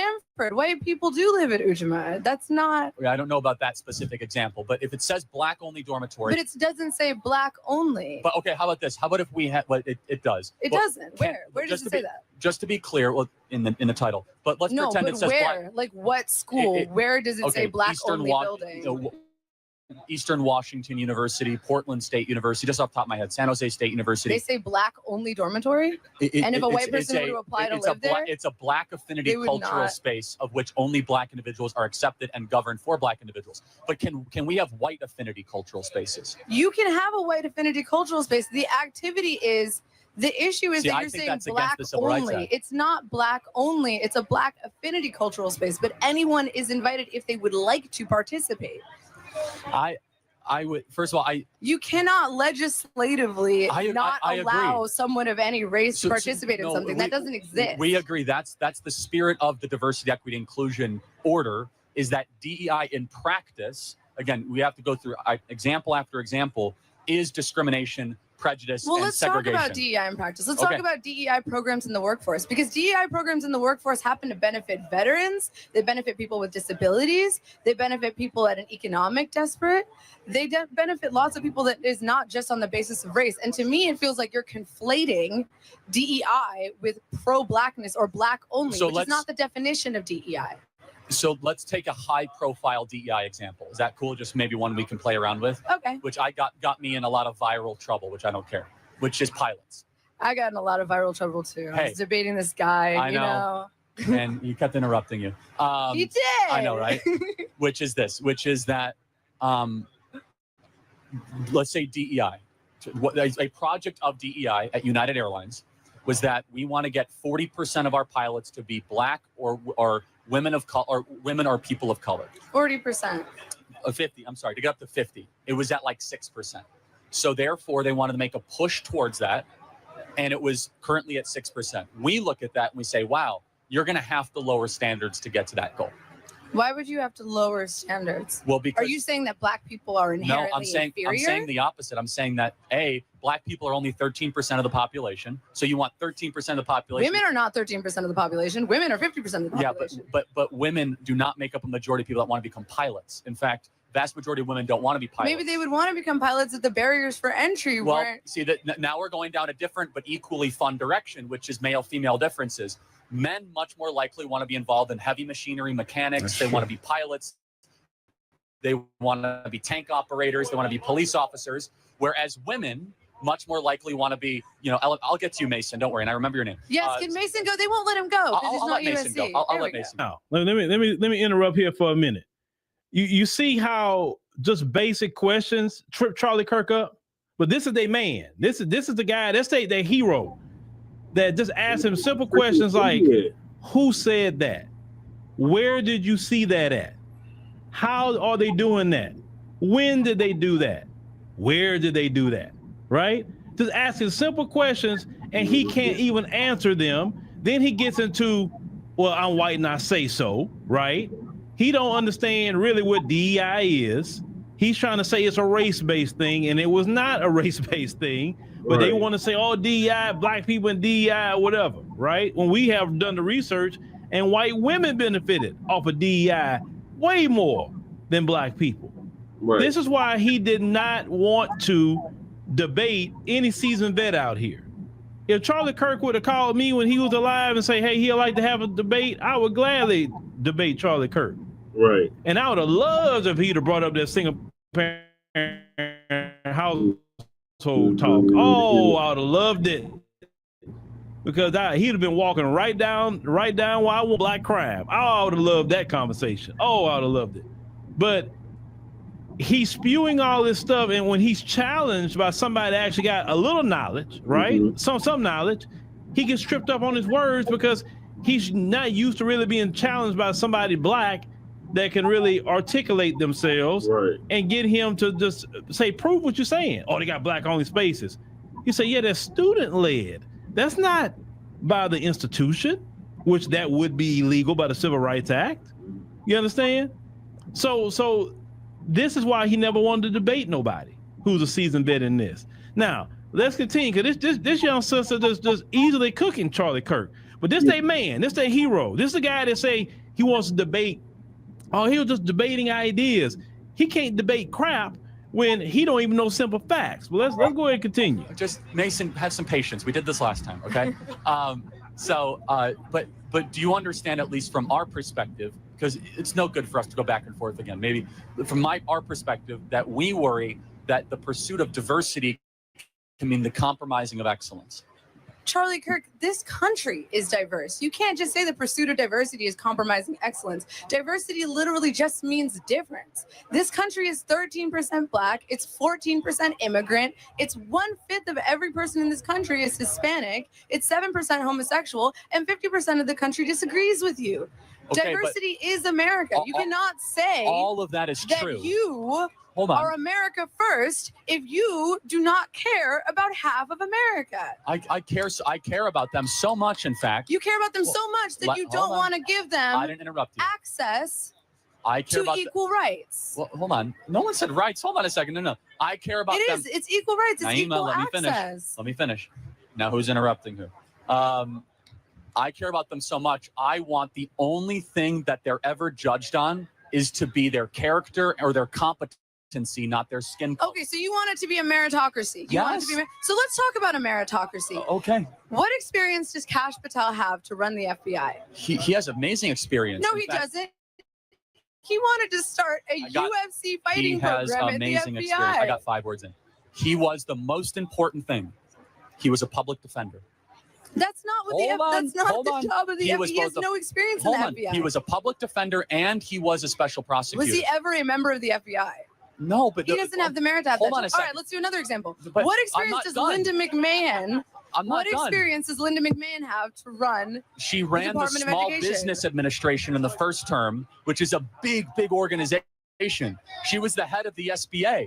When she was the CEO of WWE, I'm not talking about that. She ran the SBA. One of her employees was engaging in pedophilic behavior with their ring boys under her watch. I'm not going to defend that. And now she is somehow qualified to be responsible for all of America's children? Hold on a second. She was previously a cabinet secretary and then became a different cabinet secretary. That's like a one-to-one. Yeah, and then before that, she was enabling a pedophile. So what you're first of all, I don't know about that instance. If that's true, that's wrong. That's very much true. How do you not know about that, Charlie? I don't know about very much. Okay. Again, public information. It's really important to know that the head of the Department of Education is currently in a lawsuit. But let me finish the point, which is that the WWE can be easily made fun of. That's a serious business, though. It's a multi-billion-dollar business. It is, that engaged in pedophilic activity. Of which I denounce. I don't support that. However, she was head of the SBA, and now she's head of the Department of Education. Tell me another unqualified person. Another unqualified person? Marco Rubio unqualified? Okay. No, actually, I think Marco is slightly more qualified. Let's talk about Hegseth. He's the most qualified because he actually accepted enemy fire and lost loved ones and friends of his own. That doesn't make you... Hold on. Dude, to run the U.S. military, to be a warrior, not just an academic general, that's very important. Look, dude, I respect veterans. My boyfriend's a veteran. I love veterans. That being said, not every person who is a veteran is qualified to run the Department of Defense. I think he's also shown the last couple of weeks he's doing a pretty phenomenal job. The prior head of the DOD, Lloyd Austin, could barely climb up a flight of stairs. Pete Hegseth is up at 5 a.m. doing PT with the troops, running miles, and then doing an entire day at the Pentagon. And you might say that doesn't matter. I actually think physical fitness and being a good example to our troops is very important when you're the head of the Department of Defense. Okay, but being the head of the Department of Defense is not about doing push-ups. Hold on, but first of all, it's actually just refreshing versus Mark Milley and Lloyd Austin. But secondly, I will say the criteria is that he's a warrior's warrior. He's someone that was in the front lines and actually received medals and knows what it's like to lose loved ones. The other people that were qualified, Naima, were people that got us in endless wars, people that never saw combat. I think it's finally time that we have someone in combat that runs the Secretary of Defense. I think that's immensely qualified. Okay, sure. So we'll take Pete Hegseth for Department of Defense. Yes, he's doing a great job. Someone who enabled pedophilia for the Department of Education. That's an unfair We'll take Kash Patel, who has never worked in the FBI. He was a prosecutor, so the FBI's a... Dude, do you remember what he said when he first got the nomination? Do you want to go back to Kash Patel for a second? He said, yeah. I'm like, this is sick. Okay, that is an incredible thing to say. That is like insanely inappropriate. Can we go back to Kash Patel? So he was himself a prosecutor that tried cases. That's a law enforcement mechanism. I think they're right. So as you heard there, you know, every point that he tried to make, Charlie Kirk, she was cooking him on it. He wanted to go on meritocracy. She cooked him on that. Listen, the whole system that we have in this country is not built on merit. It's built on white supremacy. Because if that was the case, built on merit, black people would be running everything in this country because we are 10 times better because they forced us to be 10 times better.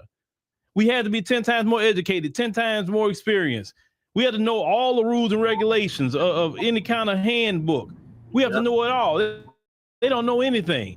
Going to a meritocracy and actually instituting that, they would go to the bottom overnight with a meritocracy.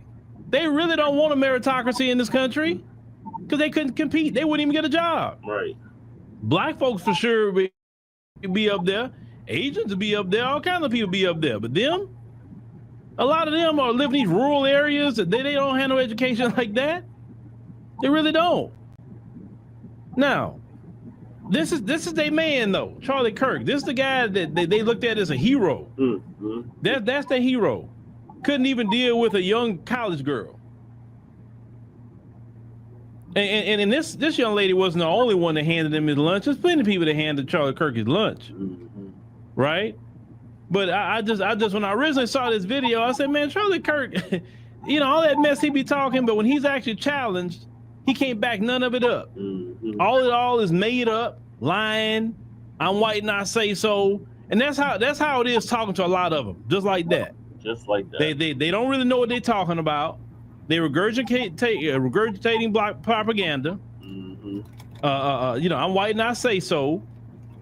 You know what I'm saying? And even when and this is my thing why I'm very slow to even talk to them, is because even when you hit them like that and prove that, you know, you're right, they know you're right, they still gonna be set in their lies. They still gonna be set in their falsehoods. They still gonna be set in I'm white and I say so. That's why a lot of times I'm like, man, I don't waste my time going back and forth with them. For what? Listen, it's okay if you go back and forth with somebody and they actually learn something from you. Right. But these people are not trying to learn a thing. Mm-mm. They just want to maintain this system, ladies and gentlemen. Ignorant. But yeah, Charlie Kirk got cooked. He got cooked.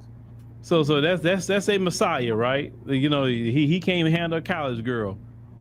But you know, I mean, hey, he was the best they had. He was about the best, and they ain't lost him. So yeah, what they gonna do now? All right, so in more Charlie Kirk related news, MAGA tried to set up shop at HBCU, Tennessee State University, and they got ran off the campus. Or maybe you're doing okay, but and they got ran off the campus, and rightfully so, because there's no place for that madness, especially not at no HBCU. These must showed up. These MAGA mutants showed up talking about, oh, we want to debate. We just came here to debate. No, you came there to antagonize, and you got rightfully removed. So, and it wasn't even violently that you got removed. You just got removed. You got ran off. So they're trying to say, oh, this is a violation of free speech, and they had every right to be on the campus, and all these white supremacist lies. So Uncle Phil gonna give us an update on that as well.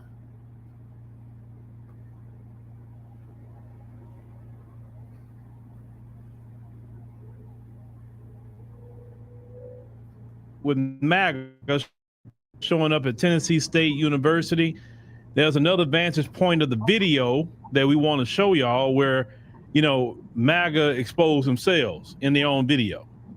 So we want to get to that tonight. I did see them trying to propagandize, and I'm not going to even show the propaganda because it's at this point it was expected for them to try to play some propaganda. So we don't need to give MAGA propaganda against our people a platform. platform for sure, because this is our platform to talk about what we talk about. Definitely want to thank all the people that has recently joined us on the African Diaspora News Channel app. Definitely give y'all a hand clap for that. You're helping us build an independent platform that's outside of this one, right? Now, we got certain benchmarks. We got first benchmarks to get to 5,000 members, right?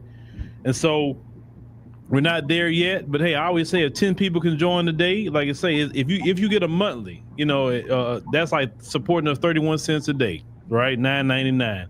I've seen some people join annual. That's beautiful. How you find it? So, well, how do you find it? You just type in. I've seen when I type in, he doing the same thing over and over and over, and let the white supremacists innovate their white supremacy. See, that's why we stay behind, Vonda.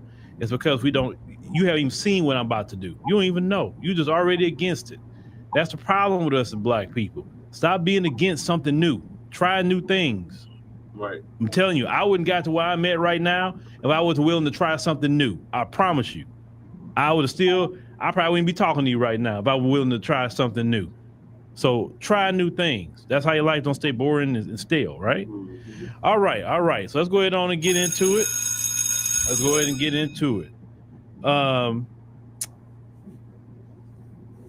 As of right now, if I see a reason, I'll switch. If not, I'll keep it the way it is for now. Now, Demetra likes to talk with y'all on some things. I can switch it at any time. If people start, like I said, if you say something, I'm thinking, I say, okay. But if you don't want to ever say when I do switch it to members only, because I can at any second, then you got to worry about it. Just join the members only, and you good. You always have room to talk, right? Cool. All right. Now, let's go ahead and play the video. We're going to another angle of the video from Tennessee State University. Now, maybe somebody new to say, what are you talking about? So these dudes with MAGA showed up to Tennessee State University. It's a HBCU. And they decide they're going to be, try to do what Charlie Kirk did. So they went and set up a little table and wrote some of their stuff on there and trying to get black people to come talk to them, right? They didn't call the university and say they was going to come out there. They didn't get any kind of permits. They didn't come through any kind of organization at the university. They just say, hey, we're going to show up out there and just set up our tables and chairs, our cameras, and we're just going to do whatever the hell we want to do on this campus. So we don't respect black people. So that's why we're not going to even talk to them to even get on the campus. You understand what I'm saying? So let's go. Let's see. You say I'm on the app, but I'm unable to comment here on YouTube when the chat become members only. Okay. Hold on, Parrish. Parrish, don't worry about it. I just took care of you. So if I switch to members only, Parrish, you good. All right. So let's go ahead on and let's go ahead and look at this, and then we're gonna stop in a certain section. Okay. All right. So we're gonna cue this up. MAGA supporters invaded. That's another one that had air. Let's go here. $1 more. So this is a specific policy enacted by Trump's first administration that has overwhelmingly held for HBCUs. How would that make you?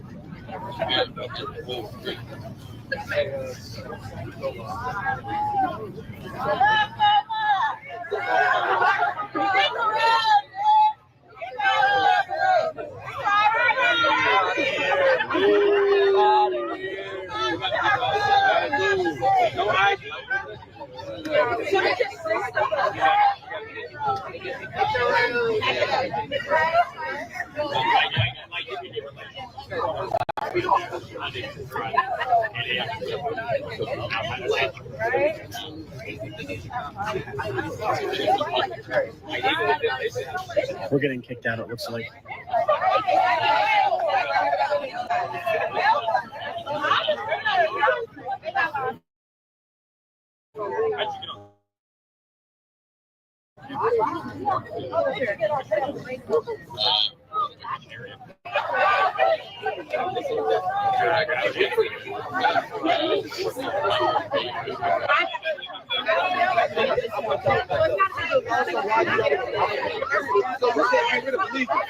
Yes. You want to like, they're like the most like employed on everybody. They take the good side. Sometimes you don't want to work. There are plenty of Americans who graduate high school every year without a high school diploma. There are plenty of Americans who graduate without a high school diploma every year. We just suddenly have to be employed. We got a little work.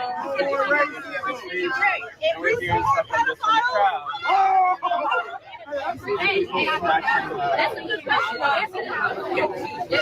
We're just having conversations. The signs that we had. Okay, if nobody wants to talk, they don't have to talk. We're not forcing anyone to talk. We were having a civil discussion with the person who was up here.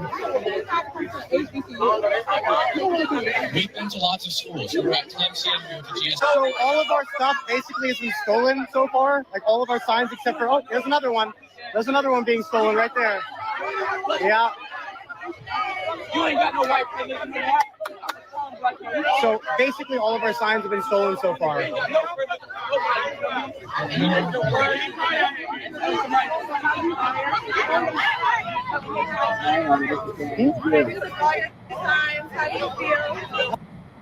Now I want to pause there for a minute. You see that black dude with the bald head?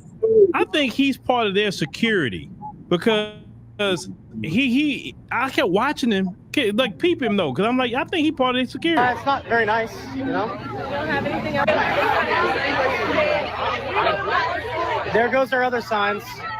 There goes our other signs. They've stolen everything from us. They've stolen everything. This is crazy.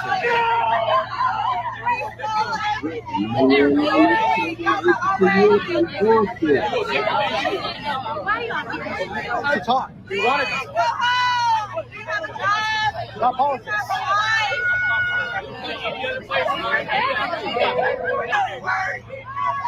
This has been crazy, guys. We're getting escorted out by police and our security. It's been a little wild. They're calling us stupid, but they wouldn't even talk to us on the mic. It's so funny. They wouldn't talk to us. They wouldn't talk to us. Now they yell at us and they just think they're right. What are they even teaching at Tennessee State? This place is just crazy. Wow. These people are not educated very well. All they know is attack, steal, and hurt them. Okay, now you heard what he said, right? He would. That's let you know they were not there for no kind of good faith anything. These people are not educated very well. All they know is attack, steal, and hurt us. And that's what you have been doing ever since we came into contact with you, and you're still doing it today. You're always projecting yourself on black people. But then when they're trying to get you out of there, now it's a problem. Apparently there's a screwdriver brain today, so, you know, somebody was planning on using it to stab us, which is not good. So we're risking our lives out here, honestly. What the heck? Wow. And they're just following us still. Wow.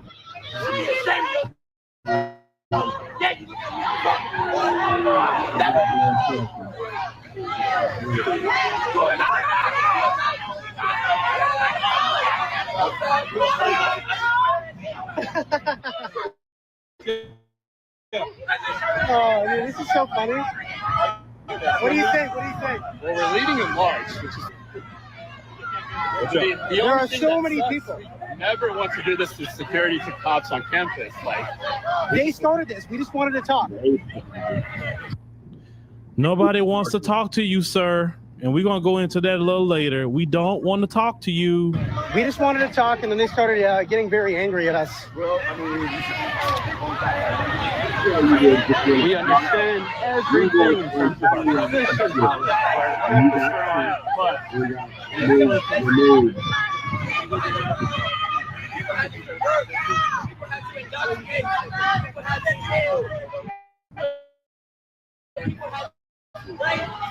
Wow. They're saying that we're the ones stealing, and they're the ones who stole all of our signs. They stole all of our signs. All of our signs are gone. Ripped up. All of our signs are gone. I mean, I guess that's the constituents of this college. They don't like us very much, but damn. Any thoughts, Dima? He's back there with security and more cops. What do you think? They proved our sign right. DEI should be illegal. Wow.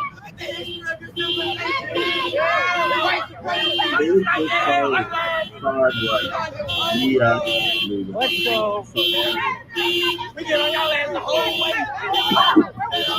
Yeah, where you park at? Hey, they're threatening to hurt our car.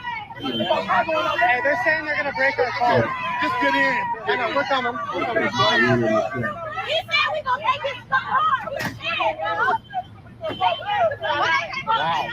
They're threatening to break our car now. What the heck, man?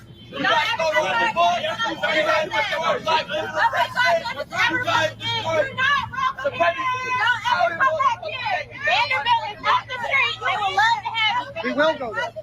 We want to go everywhere. Yes, please go to Vanderbilt. We want to talk to everybody. Thank you. Quite honestly, it's the greatest campus. Not really. It's a horrible campus. Not very nice. I don't think so. Okay. Whatever you say.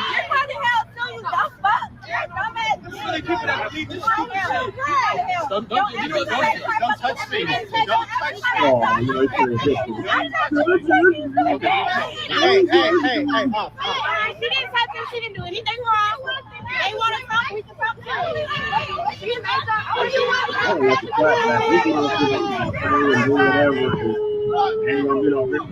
They're still following us. Damn, look at this. It's a horde. Look at it. It's a zombie apocalypse. Wow. This is crazy.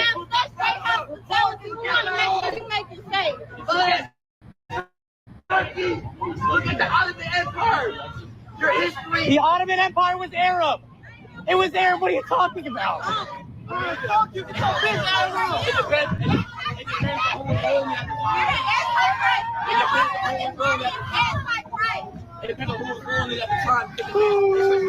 They're saying, look at our history and said the Ottoman Empire. It's like, that's not, okay, whatever. This is so crazy, guys.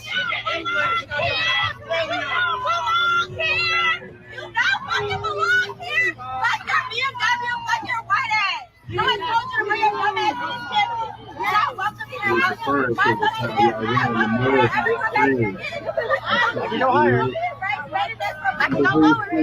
My name is Lance Johnston. I make videos on Instagram if you want to find me. I live here. Right. Yeah, we live here, right? Why he don't got no ticket? He don't got no parking, nothing. On that car. Like, right? Y'all be so hard on us, right?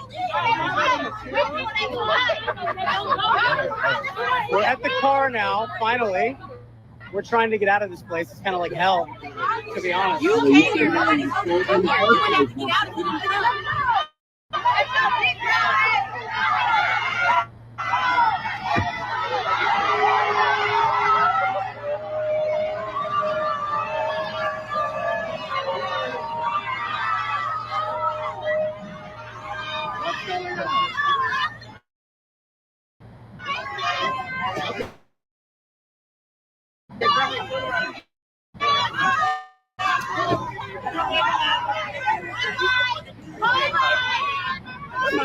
Hey, we got everything? All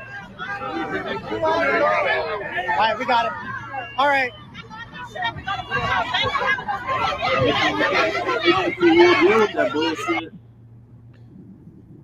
All right. So you saw that. So as you can see, they was not there to have a conversation. They was there to antagonize. They was there to cause a problem. They was there. They didn't respect them at all, and we knew this. Yep. That's why those kids. Now, the problem I have with some people from yesterday, and even I saw a comment like that just now. That's why I say, let me get to my members only again, because I don't like that ignorance showing up. That's the purpose of we actually doing members only. We want to have actually intelligent conversation, and if you want to get in on a conversation, just join our members, and you can get in on it today. All right. So here's the deal. Some people saying they didn't have to act that way. They should have calmly did this. They don't have to calmly do a thing. Right. They trespassing. Yep. They didn't go through the office. They didn't get no permission. Now, somebody mentioned Charlie Kirk. Charlie Kirk went through the proper channels to be on those campuses. He didn't just go show up, right? So they didn't follow Charlie Kirk's way of doing it. They just thought, I'm gonna bum rush the campus, forget these black people, right? So I get personally tired of some black people, trying to tell black people how to respond to oppression, anti-black racism, or disrespect. Because it's no different than if you walk in your house right now and you see them sitting at your dinner table talking about they want to have a conversation with you or eat dinner with you, and you didn't ask them to come in your house. First of all, you say, how did you get in here? Well, I asked with some of the students, and if you listen to the video, the police asked them, well, how did you get in here? They asked that question. So you literally broke in. You didn't go through the front door. So you found somebody in your house sitting at your dinner table talking about they want to have a conversation with you. Like, what the hell are you doing in my house? Right. You know, say, oh, could you please leave, guys? You're not going to respond like that. Black people can respond the way they feel like they need to respond. You know what I'm saying? We always got to be all prim and proper for every response. Oh, could y'all leave?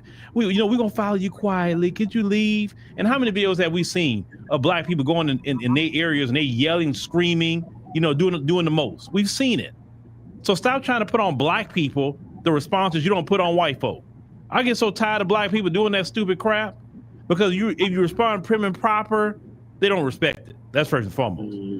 But they're going to use the video and they're going to say we did this to them. So the hell what? Even if you are prim and proper and you wearing a suit, they still hate you. Yep. It don't matter if you wearing a suit or a white tee. They don't like you. So it doesn't matter how you respond. You respond the most educated way possible and they still don't like you. Yep. I'm not going to put on my people a response that's not being put on them when they are trespassing. Because that's exactly what they were. And the police, they should have put a trespass on them. Right.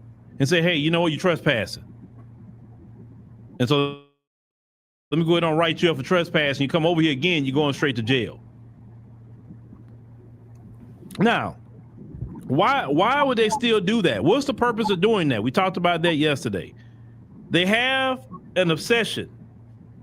And yeah, you're right. Nobody hurt them. Now they got up, the sister was getting up on them and then they was cussing them out, but nobody hurt them. Right. They walked in and walked right back out. Then they on camera, they went on Fox News. I mean, one of them was on the regular news, and Laura talk about Ruby Bridges and all of that compared to them.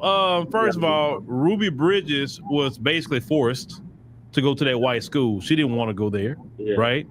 And to go to school to get education. These guys did not go to TSU to get an education. They were going there to antagonize. That is not the same. But that's what they do. They want to be victims so bad. Oh, they want to be a victim so bad. It's crazy. They do things, and then when they're held accountable, they're the victim. That's just straight white supremacy in itself. I can do whatever I want, and if I'm held accountable, I'm the victim because I'm being held accountable of my actions. The little youngsters say, "You don't belong here. Why are you here?"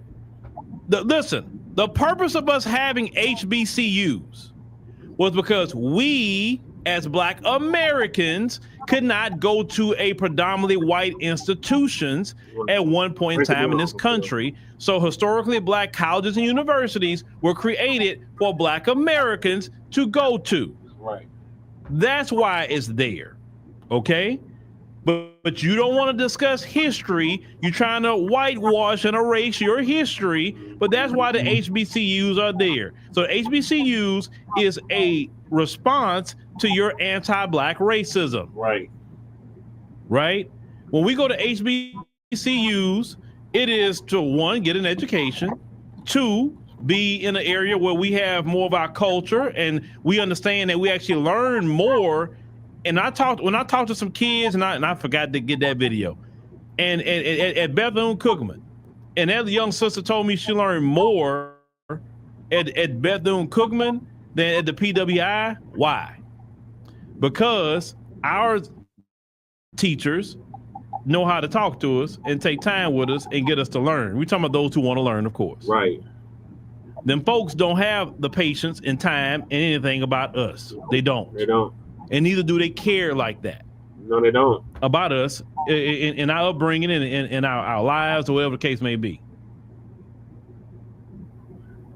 These people are so obsessive with us. Now, I want to bring, I'm going to bring this in. I follow up behind it, right? I follow behind it. We're going to do something a little different. Y'all cool? You say, y'all cool? All right. Nothing is wrong with the, you say super chats. Nothing wrong with the super chat. I'm looking dead at it. All right. So let me do something real quick. I'm going to get chat in. Give me a second. Hey, chat, what's going on? You on a live stream with African Diaspora News Channel. Tell the people hello. Hey, everyone. Absolutely. Hello to all the viewers out there tuning in to the African Diaspora News Channel live stream. Great to be here with you all. And thanks for having me on. All right. So now we were talking about that incident at Tennessee State University and those MAGA guys going out there. They seem to have a sick obsession with Black Americans. And they say they got Black fatigue. We're the problem. Black on Black crime. But yet they just can't stay away from us no matter what we do. We're on our rest right now, as you know. We're on our rest. And they just got to try to figure out a way to antagonize Black Americans. What's the psychology with them with that, and why they got to persist messing with us? Yeah, absolutely. It's a real pattern we see over and over.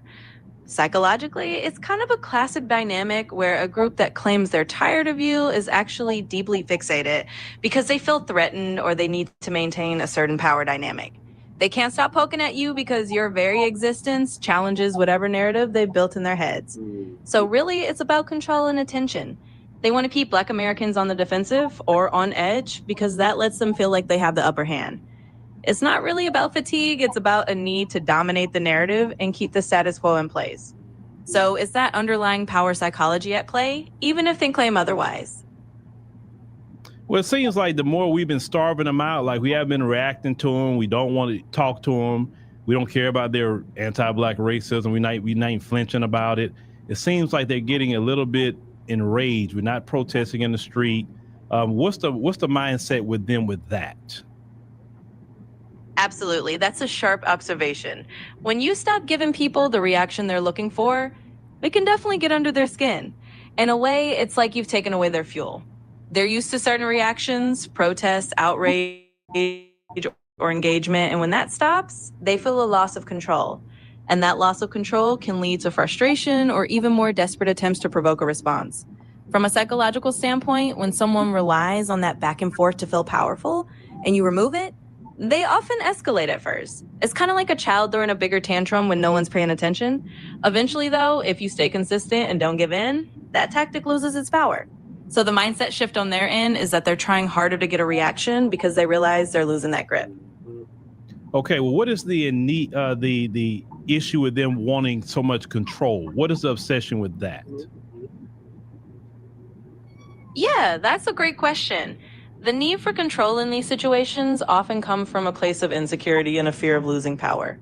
Historically speaking, when one group has held a certain amount of social, economic, or cultural dominance, the idea of losing that control can be deeply unsettling. So the obsession often comes from a desire to maintain a status quo where they feel they're on top. In other words, it's not just about wanting control for the sake of it, it's about the fear of losing a privileged position or the narrative they've always known. That kind of mindset can drive a persistent need to keep others in a certain place, even if that means constantly trying to provoke them. It's all about preserving a sense of control and familiarity. Yeah, because the issue is, it's like with this Charlie Kirk situation. Now we all know, and you know as well, Tyler Robinson is the one that took the life of Charlie Kirk, but yet they were spinning the narrative and trying to put us in as Black Americans and threatening HBCUs. Why did they do that? Based on what you know about their history, is do that? Yeah, absolutely. It's a classic example of deflection and narrative manipulation. Historically, whenever there's a high-profile incident, especially involving someone from a group they support, there's a tendency to shift blame or create a broader boogeyman. In this case, they're trying to redirect attention away from the actual individual responsible and instead paint a whole community, in this case, Black Americans or HBCUs, as a threat. From a psychological and historical standpoint, this kind of tactic is about reinforcing existing biases and keeping a certain level of fear or division alive. It's easier for them to maintain control if they can convince people that there's a larger, more menacing enemy. It's not a new playbook. It's something we've seen throughout history as a way to deflect from the real issue and try to create a scapegoat. In other ways, they're using fear and misdirection to hold on to a narrative that suits them. Well, let me ask you, do you think based on the moves they're making and the Western world is kind of losing a lot of influence and power, do you think a lot of this stuff is based on desperation more so than anything else? Because if you're in a powerful position, you don't seem that desperate. But is that what the take is, or what do you say? Yeah, you're definitely onto something there. When you look at it in a broader context, a lot of these moves do have that air of desperation. When a group or power structure feels like it's losing influence, it often resorts to more drastic or obvious tactics to try to hold on. And you're right. When you're truly confident in your power, you don't need to be that reactive or that focused on controlling the narrative so aggressively. So yeah, it does suggest a kind of desperation. It's like they're scrambling to maintain the kind of influence they once had. And that can lead to these more heavy-handed or blatant attempts to shift blame or create division. Ultimately, it's a sign that the old power dynamics are being challenged and they're reacting to that shift. All right, so before I wrap up with you, what would you suggest Black Americans do in your opinion, based on psychology, strategy, and basically going forward? Because we've had the spiritual shift where we're taking a rest, and everybody's freaking out about it, literally. But what would be your suggestion? Absolutely, and that's a really great question to wrap up on. I'd say from a psychological and strategic standpoint, the best thing Black Americans can do is continue to stay grounded in their own narrative and priorities. The fact that taking a rest and not reacting has caused such a stir is actually proof that there's power in not letting others dictate your energy. So the suggestion would be to keep focusing on community building, economic empowerment, and creating spaces where Black Americans define the agenda. In other words, keep building your own platforms, keep telling your own stories, and keep focusing on what strengthens the community from within. Also, staying united and not letting outside forces pit folks against each other is key. When you control your own narrative and move forward strategically, it's a lot harder for anyone to derail that momentum. So basically, keep doing what you're doing, staying focused on collective goals, and not getting distracted by the noise. All right, thank you. I appreciate you. You're very welcome. I'm glad I could help and always happy to chat. If you need anything else, just let me know. All right, so yes, that was Chad. Want to bring you in to understand the psychology of these folks, and which I heard conversations that's kind of what happens to me a lot with Chad. But we are discussing the psychology of a lot of these folks, because if you don't understand how they think and how they move, and based on their history, because earlier the one person that took issue with me saying that is that the AI has a wealth of knowledge and things that maybe we don't have right then and there. So I'm more so say dig into this history, dig into that, why this, and that's how you start connecting that they're no different than what they were in medieval times to today, and why they move the way they move. You got to understand why they doing that. So even a chat was saying that what we're doing is actually working, and you see how they're imploding on each other, because they have a culture that's just really, as we have proven, a violent culture. And this is why they kept saying they want a civil war and all that. Oh, we want a civil war. Why? Because you cannot handle nothing diplomatically. Yeah. You can't sit down at the table with somebody. You can't be at peace. You can't maybe divide things. You need to divide them so everybody can get along or whatever. You can't do that. Your first answer is violence. Yep. Go and antagonize people. These kids are at the HBCU minding their business, getting their education, and here you come. And that's why you can't even say, oh, well, all the anti-Black racism with the older ones. No, they were young. Yep. They young. And I told y'all, I'm the one told you that by the age of 2, they know the N-word. Mm-hmm. And they probably didn't said it by that time. Yep. By the age of 2. That is a culture with them to do that. That's not a one-off. That's why I don't believe in it just saying isms, or especially with them, racism. No. It is a culture. Yep. Anti-Black racism is the culture that they created. Mm-hmm. And as you see, that culture is continuing on, ladies and gentlemen. Now, how we respond to that culture is definitely different. Right. And yes, not giving them a reaction that they're looking for, that is important. But at the same time, I'm going to give my people grace, especially young kids like that, grace, because they was angry and outraged. And there is a time that you have to respond that way. But what we're doing, basically starving them out, doing our own things, not worrying with them, not debating them. Because why can't we debate? Why can't we debate? I'm going to tell you something, MAGA and all you folks. Right. We don't want to debate you, okay? We don't want to talk to you. Right. We don't. Oh, well, you don't want to talk to me because I'm white. No.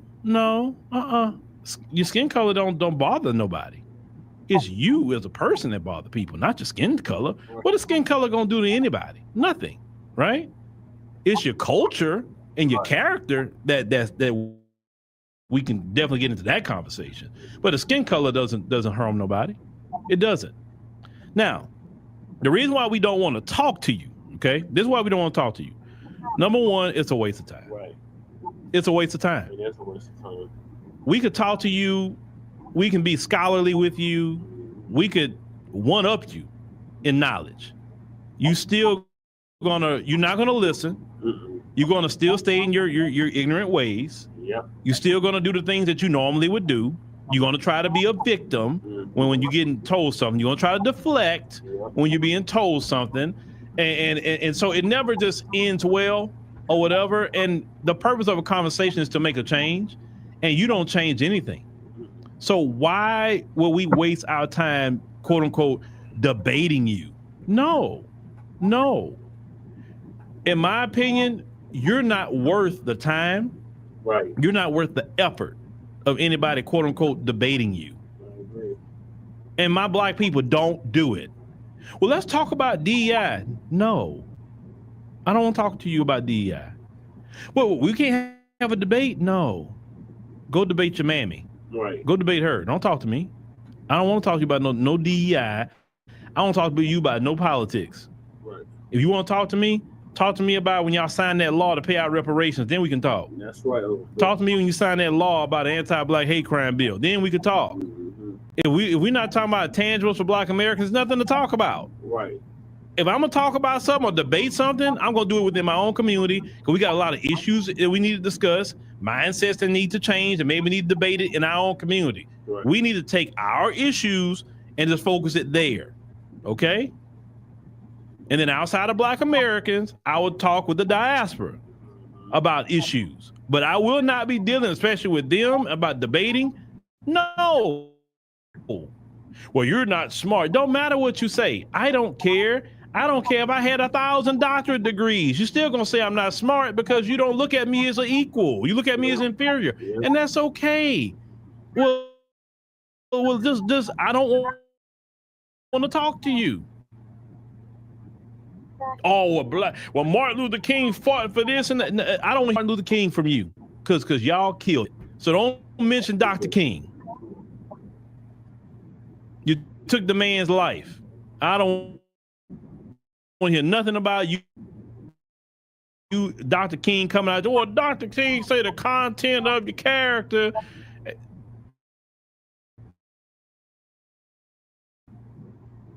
You should even mention Dr. King. It's not what the King is said to do. Not one.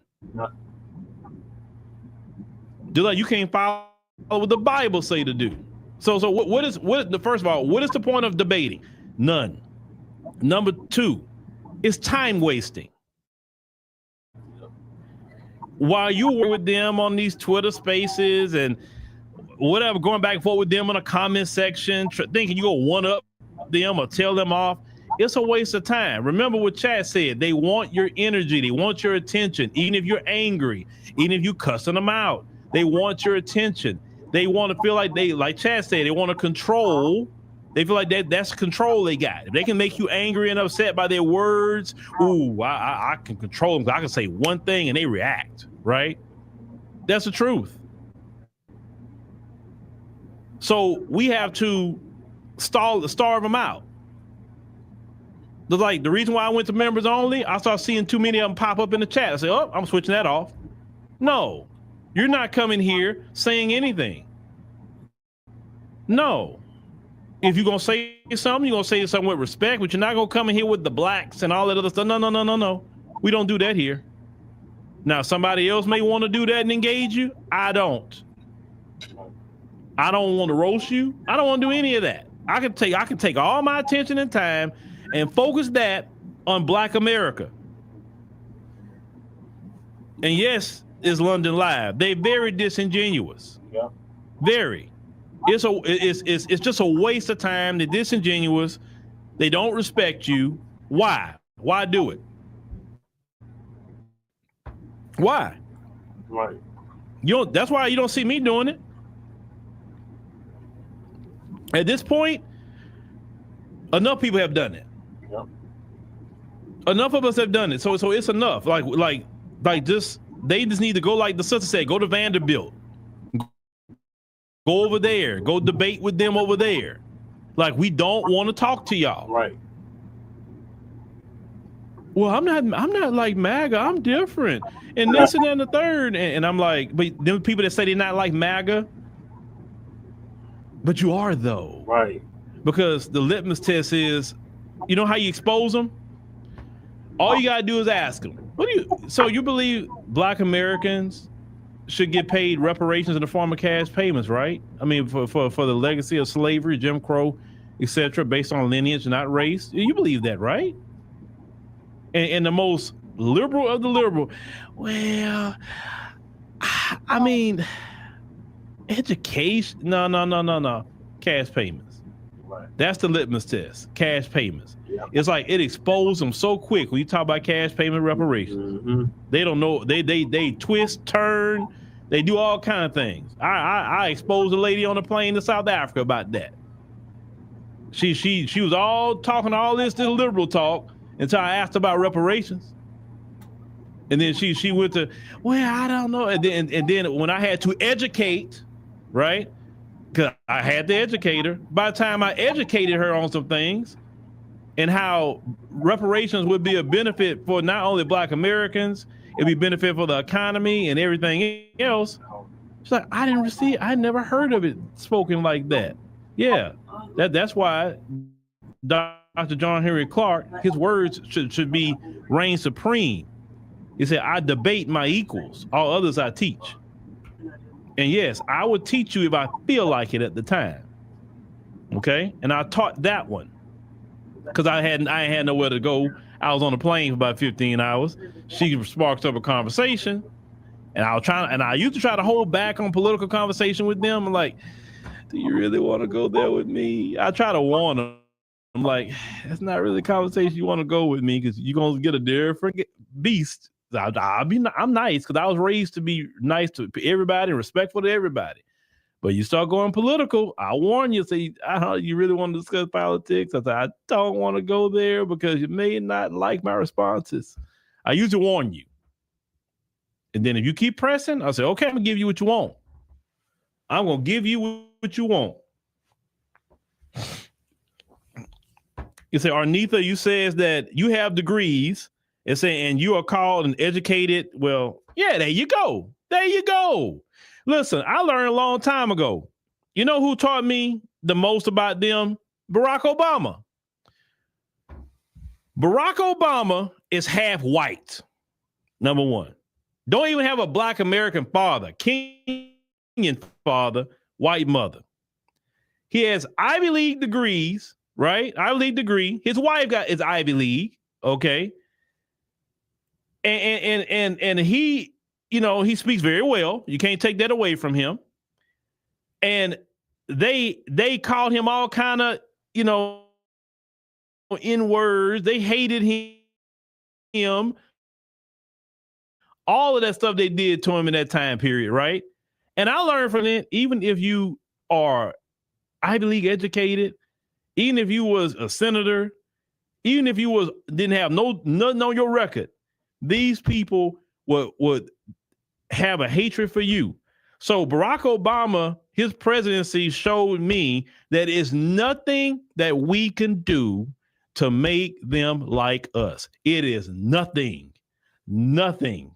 And once I learned that in my journey, I'm like, it actually made things a lot easier, because you have some black people say, well, if we just get some education, and if we just speak a certain way, and if we dress a certain way, and this and that. No, because they're putting our brothers up on you know what they were doing to our brothers back in that time period. You remember Strange Fruit, right? I'm on this platform. Like, watch how I say. They were wearing these suits, and they were not there sagging their pants. They wasn't cussing. They wasn't full of tattoos. They wasn't listening to hip hop or none of that. And just because a black man was successful and way more successful than them, that would draw them to go do that to that particular black man, or a black farmer who's kicking butt farming, and his crops are great, and his crops are beautiful. Instead of saying, man, yes, beautiful, man, we need our farmers, right? So this country can eat. No. They'll go take the life of that farmer and then go take the land. This is what they would do. That's why any quote unquote white farmer, when they say, it's one white farmer I heard the other day, I covered, he said he had 3,500 acres of land, 3,500 acres of land. And the first thing I started thinking, where did he get that from? Well, how did you get 3,500 acres of land? Because that's a lot. How you own all that? Because black folks had millions of acres of land in this country. So where you get it from? Stole it from black folks? That's the first thing I think about. When I hear them say they got all that land, the first thing I'm thinking, what black person they stole it from? What black person they undermined with eminent domain? What black person, because you know they used to have the title deeds to land at the courthouses, and they'd burn down the courthouses, and then they'd be like, the black person like, hey, this is my land. No, you don't have a title deed no more, so we auction it off. That's what they would do, steal land too from black people. That's why we don't have land like that. There's a lot of slick things they would do to steal the land from black Americans. You know, when Julius Malema talk about the land in South Africa, that should be our conversation too, the land, because they stole our land in the millions. They are thieves. Yep. These idiots on the video talking about some signs. I wish that's all they stole from us was some stupid signs that's poster board and a black marker. Right. I wish that's all they took away from us. That part. We take signs, they take land. They take people. Yep. You know what I'm saying? They steal resources. That's why the continent of Africa is the way it is, because of them. But thank God for Ibrahim Traoré and the other brother in Mali and Niger, and then Senegal got online, and now they kicking France out. Chad kicked France out. Now France is struggling. A lot of brothers and sisters are starting to figure it out on the continent now. They don't want nothing to do with them folks. They say, I work with China, I work with whoever, but I don't want to work with y'all. They're figuring it out. There's just popping up that's feeling that way because they see the game. So I'm so glad that a lot of us are waking up. I'm glad that the African continent is starting to wake up. You know, you got some brothers and sisters in the Caribbean starting to figure it out. I believe globally we all gonna get on code globally, spiritually on them folks. I really believe that. Because everybody like, man, like why? I did a podcast. I'll be uploading tonight. This Chinese lady said something very interesting, but I'll let y'all hear that later on tonight. But these, like I said, don't waste your time. Don't waste your time. I see too many of y'all, especially on X Spaces, arguing with them. Why? Why are you arguing with them people? But black folks could be having their own space, and they show up there. Mm-hmm. But like, once again, why are you here? Right. Because you want to colonize and control black people's spaces. What we have to start doing, when y'all talk about delineation, and okay, great. But there's the ultimate delineation is delineating. Of course, we don't use the term delineation, but gatekeeping them, saying, nope, this is not your space. You out of here. Right. Like, what are you doing here? Like, you have an event like, hey, y'all know him? Y'all, is he with y'all? She with y'all? Who is that? To stop the whole event, everybody just start staring like they say, hey, where you come from? Right. Like, what you got going on? Because they got some events that just like, okay, it's anybody can show up event, that's fine. But when it's specific events, talking about the community and different things we got going on, we do need to gatekeep. Right. They do it. When they do all their think tanks and all that, they don't have us around. Nope. Do they? Nope. At the country club, they don't let us in there. Nope. We can't even get to the country club. 105 Central. But we act like, oh well, y'all, what would Martin Luther King say? We in 2025. We got to gatekeep because that's for our safety. Because look what happens in y'all schools. Like that's a protection mechanism for us is gatekeeping. Because look what y'all do to innocent children. Yeah. Look what you do. Look what y'all do. And y'all don't do nothing about it. So, man, no, we can't have y'all just showing up and you don't know what you own.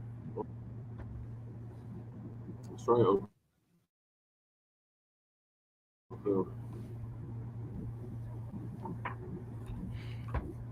You say they completely mess up BET? Well, I mean, that's okay. You know, we can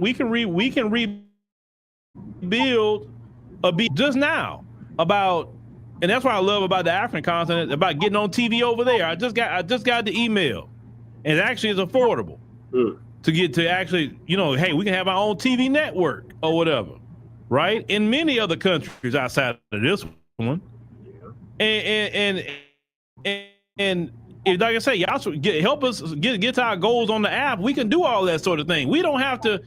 If we get the money coming in, yeah, I got ideas to produce shows too, not just news, but actual shows. I have it all on my board about certain shows I want to come up with.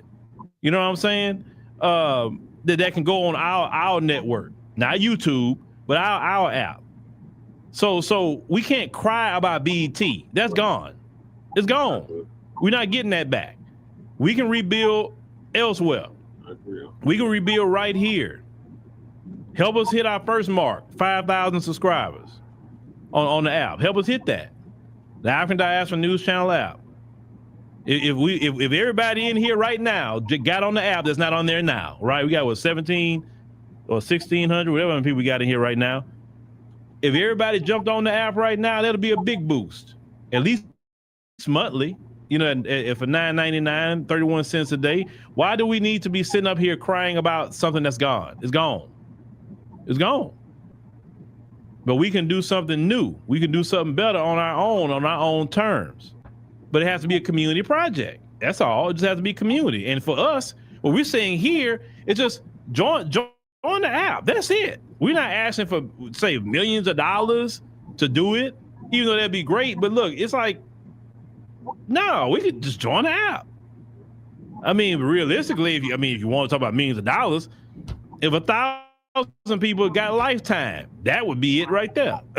You know what I'm saying? But I'm just saying, it's so many ways it could be done. If everybody bought a book, right, bought the book that we just came out with, or any other books, everybody today bought a book, that also helps, right? We can put money into creating things that's sustainable for us. BET is gone. It is theirs. We're not getting it back. When Tyler Perry was trying to get it, Diddy tried to get it, they didn't want to give it to him. Okay? Tyler tried. They did. That's okay. We can build something new. We do not need BET. Right. Let's build up African Diaspora News Channel. Let's build up what we got going on. Build up Front Line Blacc News. We're also innovating with AI journalism and different things we're going to do with AI, right? We on the cutting edge and get in on it early. That's why I always tell people, support early. Hands and hands. The revolutionary agenda. Let's build those up.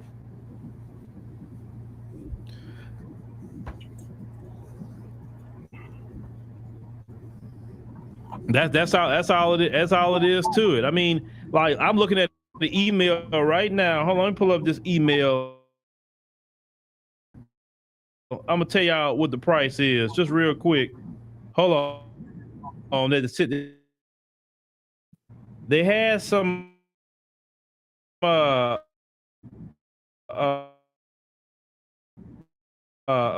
if you wanted to be on premium, if you get our stuff, if we get our stuff on there, which is DSTV, whatever, they say if you would put at least, they're saying at least if you can insert 6 advertising slots per day, you can approximately earn $6,300.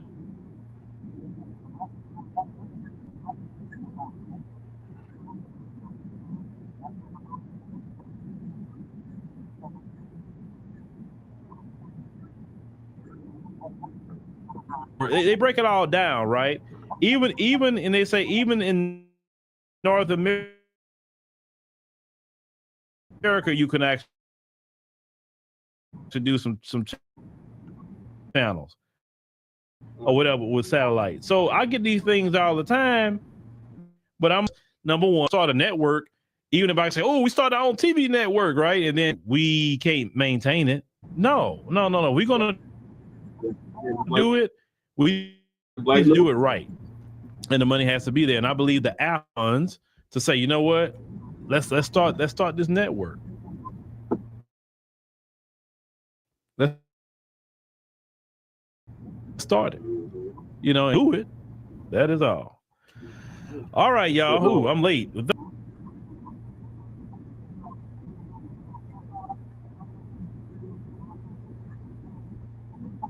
Make sure y'all do the same for Frontline Blacc News. All right, y'all. I'm gonna wrap this up. Appreciate y'all tapping in. Make sure y'all join us tomorrow for Frontline Blacc News, season 5, episode 45. So part 1. So we'll see y'all then. In the meantime, make sure y'all like and subscribe to all of our platforms. Frontline Blacc News on YouTube and Facebook. The Revolutionary Agenda on YouTube and Facebook. And Shabaka's Black Experience Enhanced on Facebook and Twitter. And my apologies, I thought Shabaka would be able to join us this morning, but he obviously slept in. So hopefully he'll be joining us tomorrow for Frontline Blacc News. So peace, love, light, reparations, and separations of Black empowerment. Appreciate everybody that came through. Kahari, appreciate you coming through. FBA Combo, appreciate you coming through. Twin, as always. Time, appreciate you coming through. Mac 285, appreciate you coming through as always, and anybody that was peeking and not speaking. So peace, love, light, reparations and separations and Black empowerment, delineations in Black empowerment. Chan Chroma and Lady Chase signing out from the Mile High Income, an illegal migrant flooded city in a sundown town known as Aurora, Colorado. Peace.